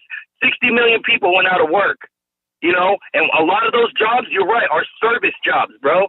They're jobs where people are face-to-face contact, and everything they did was shut down. They were restaurants, they were bars, they were nightclubs, they were everything, man. People lost everything, man. Like, earlier this year, if I hadn't been doing what I'm doing right now, and if I hadn't gotten as lucky as I am to be out here in the middle of nowhere, putting these plants in the ground, working, my family would have lost our home. Like, the fact that I'm out here is unbelievable, and I'm grateful for that. But I'm lucky, and I just think people are generally not that lucky. Like, I wasn't lucky in 2008 when I went homeless. Right. So, look, I think the answer is something you talked about earlier. You talked about universality. That's ultimately what it is. Everybody will benefit from these things. And ultimately, with universality in our policy, the people who benefit the most are us brown and black people, bro. It's us who benefit the most. You got to think. People were so excited to elect ICE, and they were surprised that the Latino community wasn't excited to bring him in. He helped vote in ICE. ICE wasn't a thing until 2002, 2003. People forget that. That's a new thing. Yep. So this is what I'm talking about, man. I will take a actual white. He could be white as a summer day is long. I will vote for that man. I will put my money to that man, woman, whatever.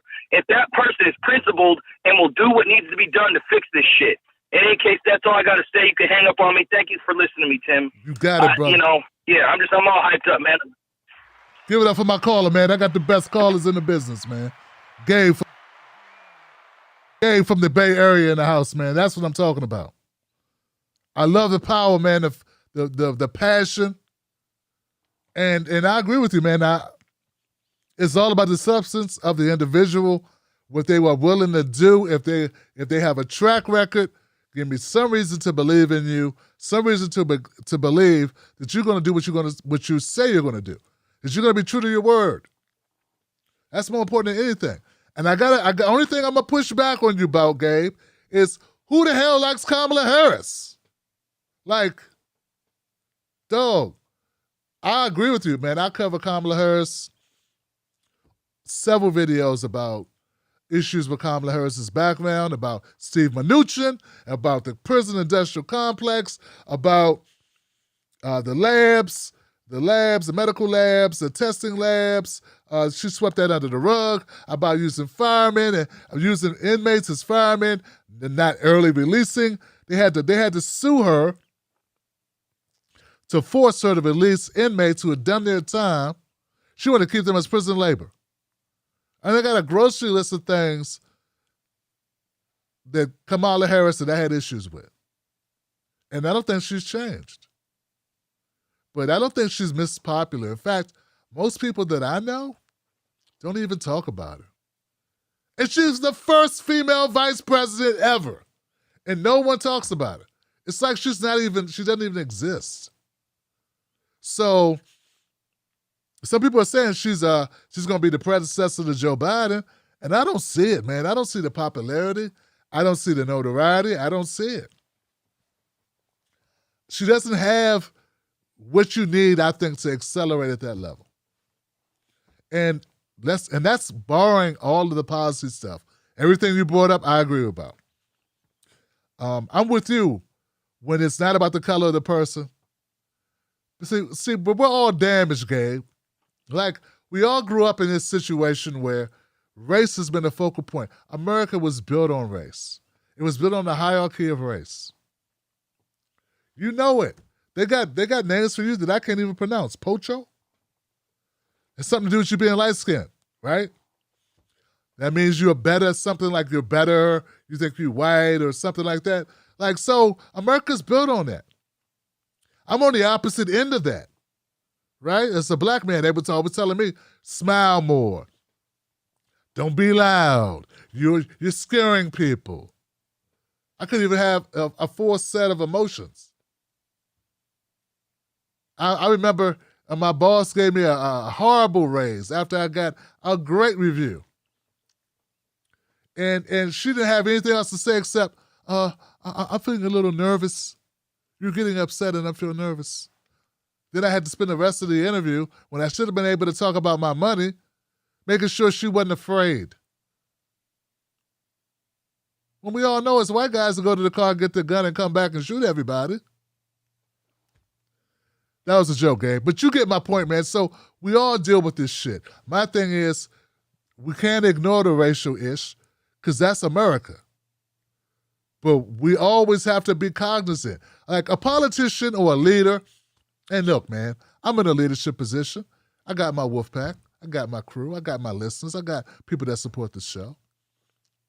I'm capable, I'm able to talk about race, but also talk about things that bind us. Why do you think white people watch this show? Politicians are smart enough to be able to do that. And if they can't do that, they got a problem. I should be able to speak to you about things that impact the Latino community because I give a shit about Latinos. And I want to be knowledgeable about what's going on in your world.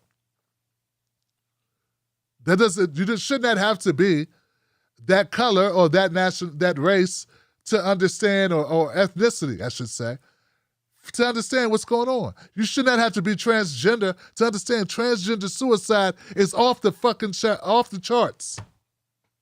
And have empathy for that and be looking for solutions for that. Problem is, people are more concerned with their own group and they lack empathy for other groups. I don't know what that is, man. Maybe it's the way I was brought up in a religious background where I just have this strange mix. But you shouldn't have to be Asian not to want to see other Asian people getting beat up. Right? Like that's that's being a human being, right? To understand what's going on in the world. So anyway, but I get your point. That should not be all that you focus on. We bring it back to healthcare, all those Bernie Sanders pillars, right? Healthcare, climate change, jobs, right? We bring student loan debt, being able to get a mortgage, being able to afford the mortgage, like infrastructure. We bring it back to ending the wars, right? Ending mass incarceration, right? I'm always going to push for reparations because it's just. Will it happen? I have no idea. Probably not in my lifetime. But I push for it for my grandbaby's lifetime. You understand what I'm saying? Just because something is hard, just because it's hard to do, doesn't mean it ain't to be done. Doesn't mean you don't try to do it. So, you get my point, Gabe, man. Thank you so much, man, for being here. Thank you for calling up to the show. And I agree, that should not be the only thing we look at. In fact, that's not even a bonus point. To me, a bonus point is being legit. I support Paula Swearinger. And that's a white lady from West Virginia, but I know Paula's heart. I feel like I've known Paula, as long as I've known Paula, I've never felt an insincere moment from her whenever I talk to her. I don't think she has an insincere bone in her body. Now, she might have it. She might tell me, Tim, you look great without hair. I don't know. She might, I don't know. But, but I'm saying I believe that person is sincere. And I know damn well, if we had Paula Swearinger in the office, we would not have Joe Manchin. That's what I know. And I wish we would have worked harder to get her in there. Because we could have done it, I think. I'm going to go to the next call, though, guys. 213. You're live on Freedom Friday. What's your name? What's your comment?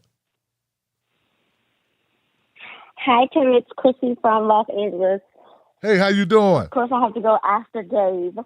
I'm good. I got chills listening to him.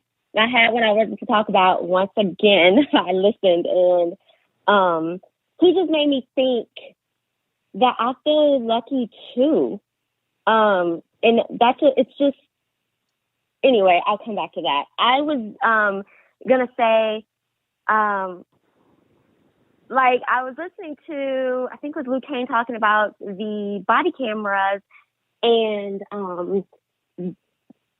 having body cameras on us. But then I keep thinking, and it keeps going through my mind that it's like, I'm glad they have body cameras, but they do things. It's like they're not giving you the footage now. It's like, I feel like you probably need body cameras, and then we have to stream the video to us because now you have body cameras and you don't want to give the families the footage. So I think it's something, I was thinking about this the other day. I don't know if I thought about it or heard somebody say it, but it's like we have a lot of laws that if people just were to enforce the laws that were already there fairly, then it would take us a long way because it's like, give people the body cam, keep the body cam on. They know they're not supposed to cut it off. And then I'm going all the way back just because thinking about the laws with the Elon Musk thing. And I think you had said something about how he has these violations against their workers and against his workers. And I'm thinking NBC has violations. They pay out millions of dollars of lawsuits every year because of these worker, labor law violations they do. So it's like, I understand why people wouldn't like him, but I think that some of the reasons that they say they don't like him, they're being hypocritical because I think I read it's like you're mad at him because of a safety regulation in his car or that he uses a certain kind of labor for his car, but then you go buy his car. So that part is just so disingenuous to me that people do that. And I'm all over the place because Gabe got me off. So what I was thinking about with Gabe is that I feel lucky too because no one ever believes me. I don't know why, but I grew up in like a really I'm in Hiram Park, in Texas. I'm from Texas. So really sort of, what is it? I guess lower income area, a little bit of crime ridden area in Texas. And I don't know how I got to where I am right now. I'm better, of course, not in the, the Elon Musk class or the, but much better. And the thing is that I guess the thing that keeps making me pause is that I did some stuff when I was young. Like, I shouldn't be, I did stuff. Like, stuff. I'm not going to go into it. I did stuff where I could be dead. Like, I'm thinking about the girl who got shot by the cops, and I think about the stuff I did when I was a teenager where I know people would be like, well, she deserved to die. She shouldn't have been, she shouldn't have snuck out the house and went to the boy's house and to do stuff, so I hope that I can say I'm in a better place. But then when I think about that, it's like I think about things I do now. I have my business, I employ people, I help people as much as I can, and I'm still growing and raising the son. And then I think about all the things that these kids could, how many things could that little girl have grown up to be had you shot her in the leg? Like Joe Biden said, shoot her in the leg? Darn it, Gabe, I had my whole thought together, but it's just in my mind about just all of the things that we get sort of robbed of because of basically the racism in society. This is all, but even like MLK, I think I was talking to someone the other day and I was saying, he was so smart. He graduated from high school when he was, 12 or 14. So that's all this intelligence. So imagine if he didn't have to deal with racism. He could have used his intelligence to cure a disease or do something that would have taken us to like a whole different level of society. But he had to, plan a march so that we could get to a little bit incremental step of not being treated as second-class citizens, So, thanks, Gabe, for making me ramble again, even though I was going to be organized during this call. Thank you so much for listening to me ramble, and I won't keep going on. Hey, you got it, Kristen. Thank you for calling up, sister. It's good hearing from you again on Friday. And, we all did stupid stuff when we were young. And that's one of the reasons why I didn't understand all the backlash. Like, there were people there acting like their kids don't do shit. And I hadn't heard a single person say or put themselves in the position of being the parent of the girl that was killed. I never heard anybody do that. I mean, I brought it up on Twitter and it went semi-viral. Everybody put themselves in the position of the grown woman in the pink jumpsuit who was invited over to the house to set her straight because she wasn't cleaning up the house enough. So the mother invites these grown women to the house that used to live there years ago, who are now all over 18, to come check the 15-year-old. The 15-year-old calls the police because they get in an argument in the house. Because apparently the girl in the pink pulled a knife inside the house. But nobody cared about any of that. And it's like, wow, no, everyone's going, that's what you deserve. She's 15 years old. She's in a foster home. Things are not going well. I'm not saying it was the right thing to do to pull a knife on someone, but I was shocked at the level of no empathy for the child at all. I mean, as if they never did dumb shit when they were kids. So I appreciate you admitting that you were less than pristine as a child or as a teenager, and that you've grown up and you were fortunate enough to have that opportunity. If every child or every teenager got what they could have got for stupid shit they did, there'd be a lot less adults in America. From drunk driving, experimenting with drugs, doing all other types of stuff, playing with firearms or playing with other, I don't know, where kids do all types of crazy things. So I was just shocked at the level of people's hearts were like stone. Like stone. It was like they wanted so bad to just like, the cop's right. You got George Floyd. You got George Floyd's murderer. Okay. You got Derek Chauvin. We're going to save this one. This one did nothing wrong. That's a good one. No, she's wrong. She deserved to be dead. I'm like, deserved to be dead? Anyway, 805. 805, you are live, Freedom Friday. What's your name? What's your comment? Right here. Yes. Yeah, right here. All right, 805, who's this? Yeah,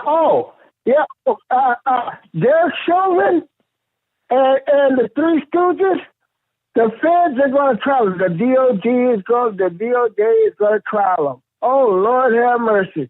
All I got to say to Derek Chauvin right now is, kiss the baby. I love it. I just love it. Hey, Tim, you are the bomb. You definitely are the bomb. Thank you, blow brother. It up, and I appreciate you. I appreciate what you do with the Spanish community, too. Thank you, man. You're welcome, brother. Okay, hey, I come from, my daddy's Puerto Rican, man, and I was raised by a Mexican grandma. There it is. There it is. And so I'm a whole bunch of everything, you know, in dark skin, all right? I got you, brother. So I just appreciate I just appreciate it, Holmes. Hey, man, you got it, bro. Give it up for my caller, man. Give it up for my caller, man, calling up. He sound like he's feeling kind of nice tonight. It's Friday night, and you know how it is, man. People letting loose on a Friday night. Now, you're not supposed to apply for rape of anyone. You know what I'm saying? So, you know what I'm saying? Like, I can't support that. But I understand why you said that. I understand why you said it. I know, man. I want to say that, hey, get him, but I gotta say, I gotta do the show the right way. 408, you live. What's your name? What's your comment? 408. Hey, it's Alex from Berkeley. What up, Wolfpack? How's your Friday going? What's up? All right. So first order of business, shout out to that last guy, Gabe. Bay Area for life. Yeah. California love. Okay. Anyways, so I was listening to your talk on Joe Biden on Tuesday, possibly having it out for Obama, and I wanted to give my 2 cents on that because that was interesting to me, and it really got me thinking. Maybe that's the only hope. Maybe that's the way Biden can accidentally be a leftist fighter, petty passive aggressiveness against Obama. Maybe he can accidentally progressive his way, despite Obama for being his sidekick for so many years and not inviting him over enough. I actually buy that. Politicians are actually really damn petty. You don't show up for a dinner, you could get killed, even though, let's be clear, he still is a horrific Republican when it comes to health care. Remember, this is still the guy that said he's going to veto Medicare for all if it reaches his desk. He's still a Nazi when it comes to anything immigration. He's still deporting like crazy. Anything foreign policy related, he's still a mega war hawk. Let's not forget who he is. He's still the worst. But I do buy that he could have a vendetta against Obama being second banana for too long. And deep down, he knows he's only president because Obama made a few phone calls to Mayor Cover It Up Pete and the Wicked Witch of the West Klobuchar, so he could be all alone with Bernie, which is exactly what they wanted. What I thought was interesting is it's clear to me Trump is going through the same thing with Mitch McConnell. Trump doesn't like McConnell, and he wants revenge for being slighted, at least in his mind, when he was president. He clearly feels betrayed by Mitch McConnell and any Republican who even mildly entertained the argument that he wasn't president after 2020, or that he was wrong for the country at any point, or even saying that he did something wrong at any point. You know, this guy's a gangster. You know, so he has a bone to pick with Liz Cheney and Kevin McCarthy and Turtle Boy and the usual fascists. So what did he do? He actually undercut Turtle Boy and endorsed Biden's Get Out of Afghanistan plan. What's the cardinal rule for the two-party gang system? Never admit the other side did something good. So he just spit in the face of Mitch McConnell and Republican leadership. And it makes me happy. You know, keep fucking with them, Don. These guys are way out of their element. They need to go. And here comes Trump coming out in support for Biden. You know, you can tell Turtle Boy is furious. Now, this could just be talk. He could be lying, obviously, especially considering he just moved the deadline of getting out of Afghanistan from May to September. So it's probably bullshit. But more importantly, the Republican Party is divided into Trump and anti-Trump factions. That leaves the lane wide open for even the most milquetoast, pathetic, spineless, and weak loser Democrat, like Joe Biden, to continue notching, you know, small victories. Even Biden, with his watered-down shit plans and being half dead, he gets to go out there and say, you know, I think we should give people health care, Jack, and universal pre-K, and I don't know, maybe we could have an infrastructure bill. Where's my Perka kit? You know, he'd be able to win like that because the Republicans are civil warring. So thank you, Donnie. According to this, Donald Trump endorsed Biden's plan, and McConnell is apparently furious, and other key Republicans like Mrs. Lindsey Graham they don't want him back. But you know, this is Trump's party, so you know.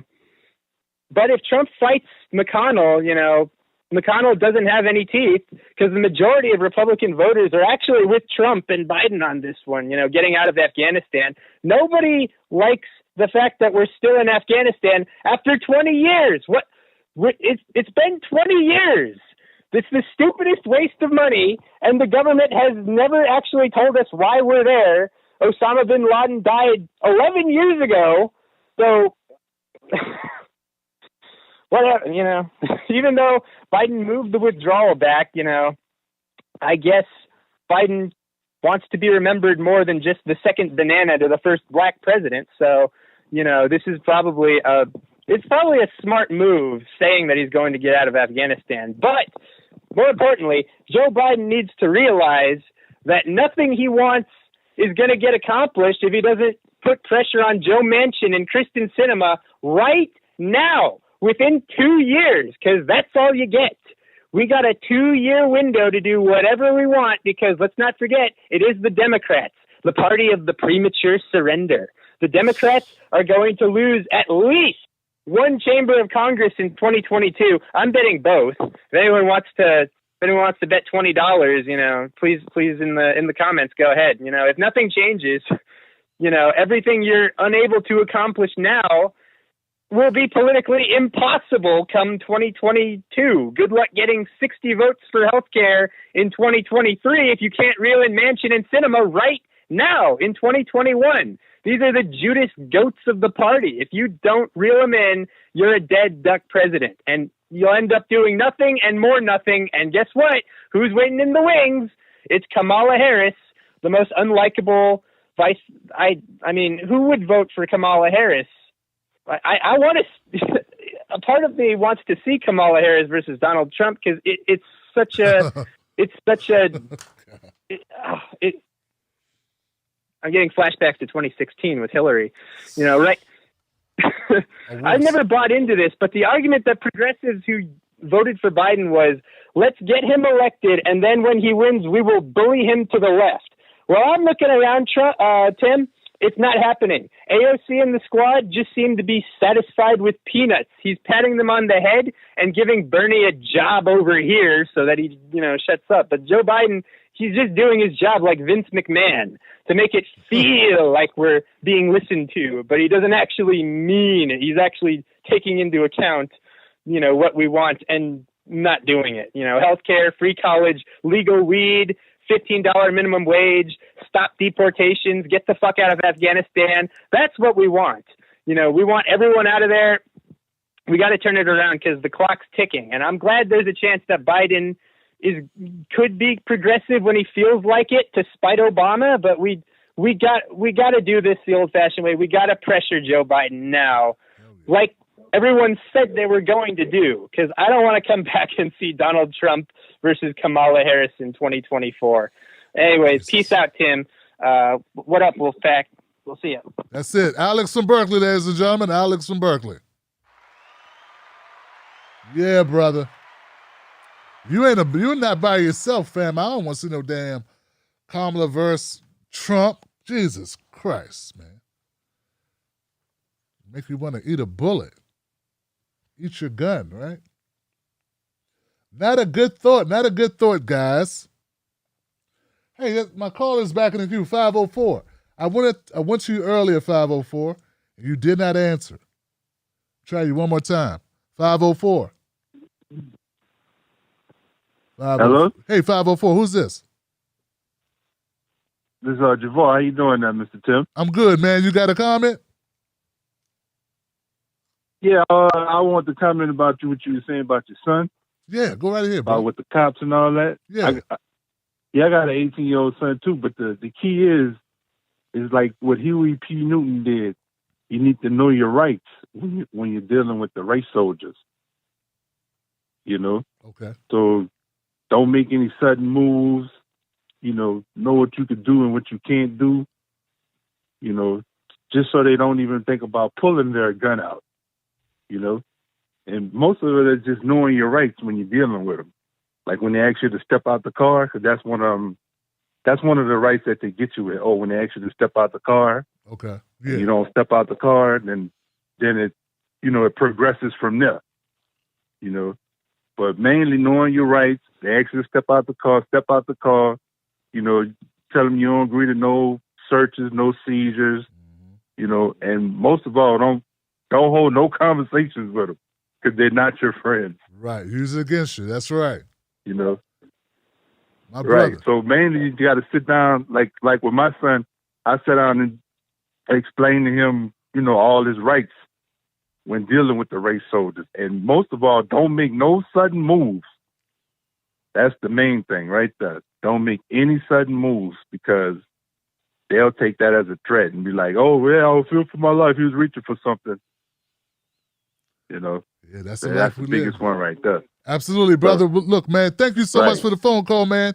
These are the basics that we got to teach our kids, man. It's a shame, brother, but you're absolutely right. You got to make sure your sons and your daughters, because they will shoot anyone. Make no mistake about it. It does happen. So yeah, brother, I appreciate, man, you taking the time out. And yeah, I shared that with my son before. He currently isn't a driver, but I get your point. When he's with friends, same thing applies. Passengers got to be careful as well, right? He's gonna get a car soon though, because I know that's like he wanted his place before his car. I'm gonna help him get a car. Gotta get a license though. He's gotta get the license. They got all these hoops you gotta jump through to get a license now. When we was kids coming up, bro, I just went, got in line, had the book in line, studied the book in line, passed the test. Came back, drove, Ta-da! They got to take driving classes and all this stuff out. It's crazy, fam.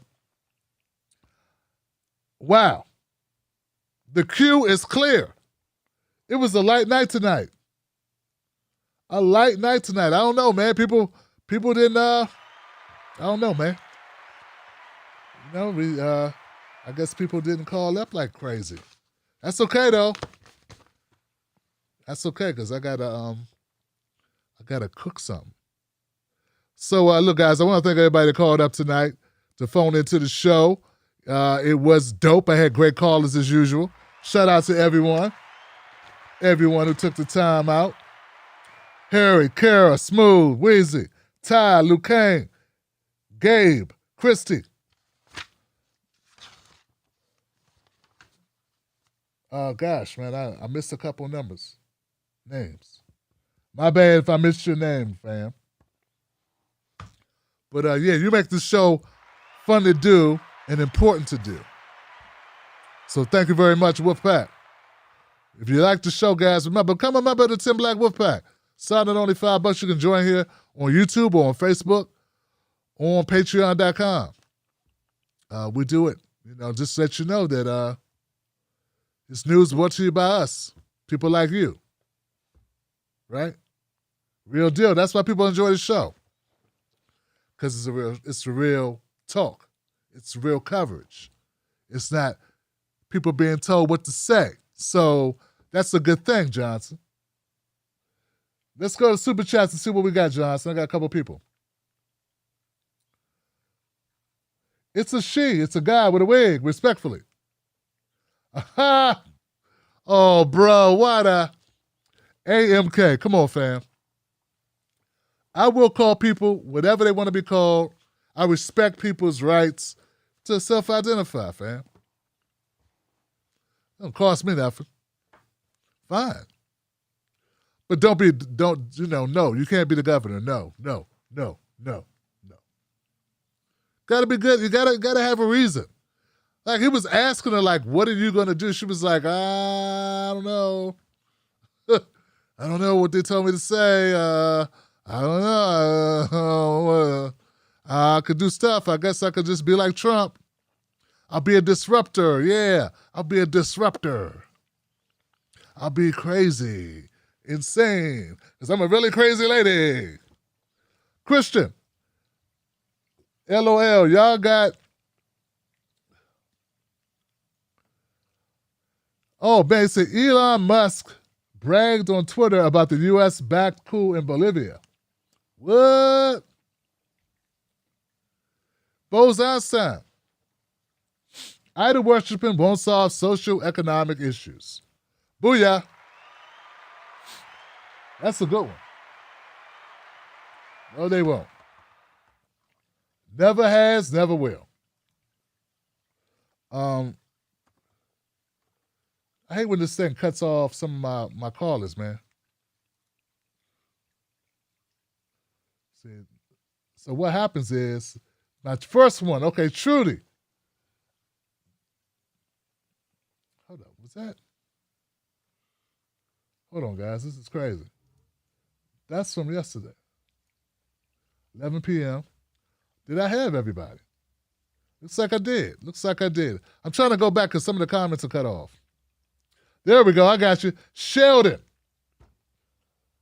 Hey, thank you, Sheldon, for supporting the show, Sheldon. I knew I was missing some people. Then we got AMK.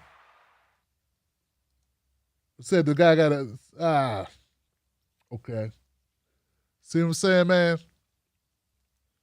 Fam. Electric music. Oh, you got deleted, Johnson. Kara said, thanks for your analysis. Appreciate the nuanced conversations, Wolfpack. I appreciate you calling up and giving your point of view, Johnson. It is what it is. You know what I'm saying? Bose, I agree with you. William McGregor, documented 234 years ago by a small group of wealthy bigots, is not representative of we the people in 2021. Give it up for William McGregor.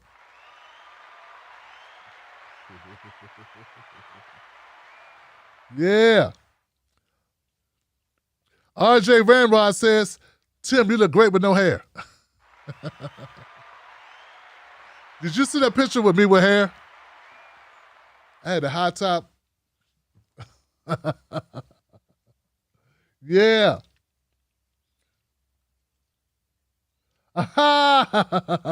Garrett said, I enjoyed my little roasted, Tim, but just remember, I still have a drawer full of rulers from the convent. What? Yes. That's what I'm talking about, sister. Thank you, Garrett, for the sense of humor and the good times. Hey, Mama Alaska, what's going on? What's going on? Uli, what's going on? I start looking around, worrying about people, man. All right now, Mama Alaska. Don't play with me. Where's Laura? Where's Laura? Weedy Gonzalez, my brother. That's it, Weedy. That's one I meant to shout out, Weedy. There it is. Weedy Gonzalez. That's my brother. Luke Kang in the house. Not reaching for shit. Yes. Okay, so let me go up here, man. Let's see. Weedy Gonzalez, Stylistic, Lady Jackie, Chrissy B. Talking, Tim Nichols, Courtney the SLP, Anthony Lamont, Lynn Hilding, Nat A, Dallas Taylor. These are Wolfpack members, y'all. Give the Wolfpack members some love, guys. These guys keep the show going. Those are Johnsons right there. Those are the official Johnsons. Bose Einstein. That's right. Facebook, you guys need to come on over, man. Join the club. Latanya, Knight Johnsons, Junius Howard. Yes, Gladys, Littles, Nigel, Nicholas Estrada and his beautiful wife. My brother, my sister, Nancy Drew. Nancy Drew. Marjorie Lemons, Latanya Bailey. Kim, what's going on? This guy says, listen and obey. What a more... Hey, look, guys. Cops can shoot you just because. Cops can shoot you just because.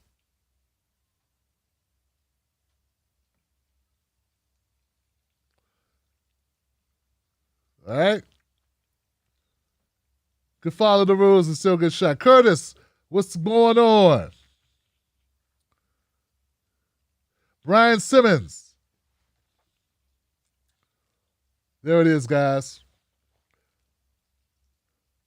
Okay, guys, that's it. I got nothing but love for you.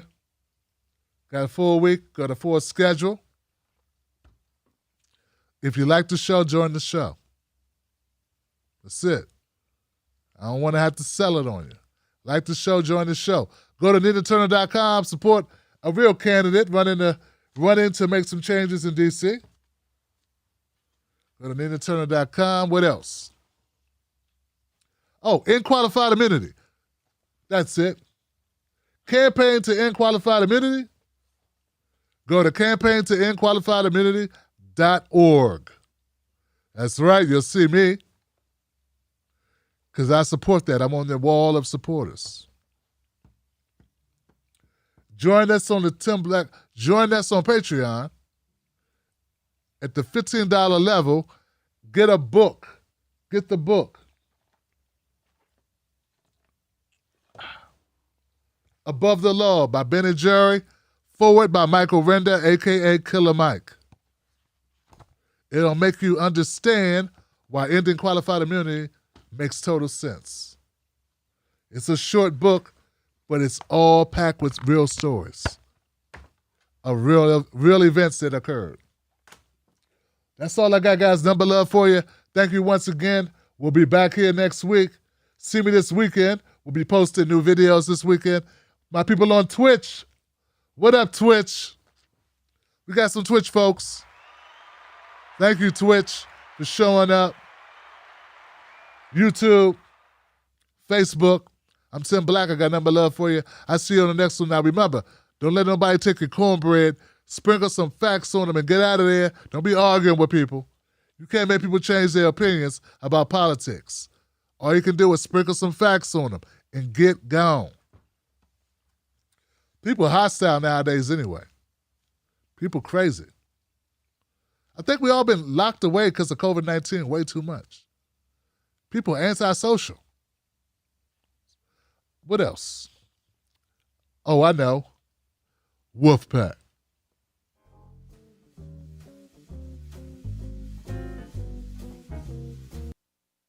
Tim Black. Tim Black is the host of The Tim Black Show.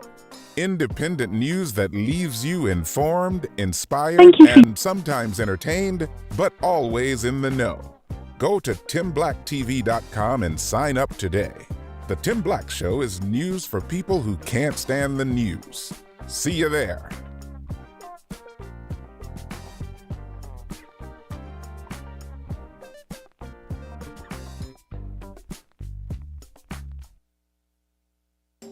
Most news shows are suspect. They don't focus on black issues. How does that help your life? How does that help your family? How does that help the culture? They don't. The Tim Black Show is different. Tim Black gives you news for people who can't stand the news.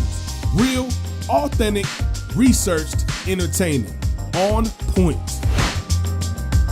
TimBlackTV.com. Join us today.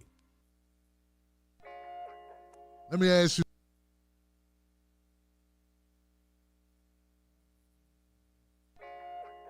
Let me ask you something. Do they know us? When I say they, I mean the talking heads on cable news. Do they know you? I mean, they talk about the world as if it's a sport. They play political games, report on our pain, rack our brain to feed the stock exchange, but do they know us?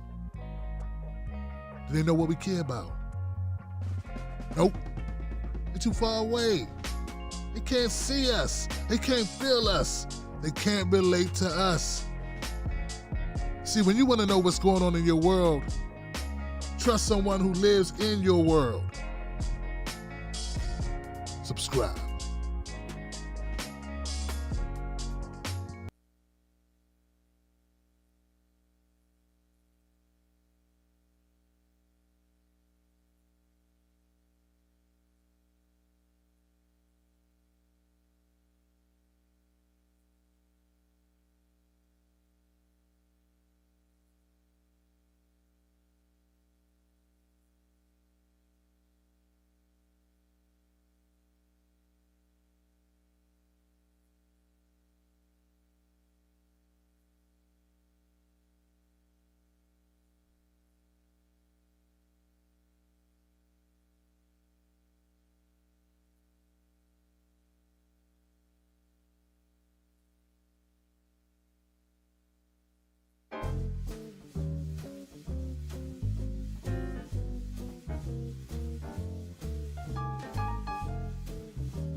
Shout out to California Soul. California Soul. Thanks for your work and letting me get off. Let me go off. Gabe from Northern California.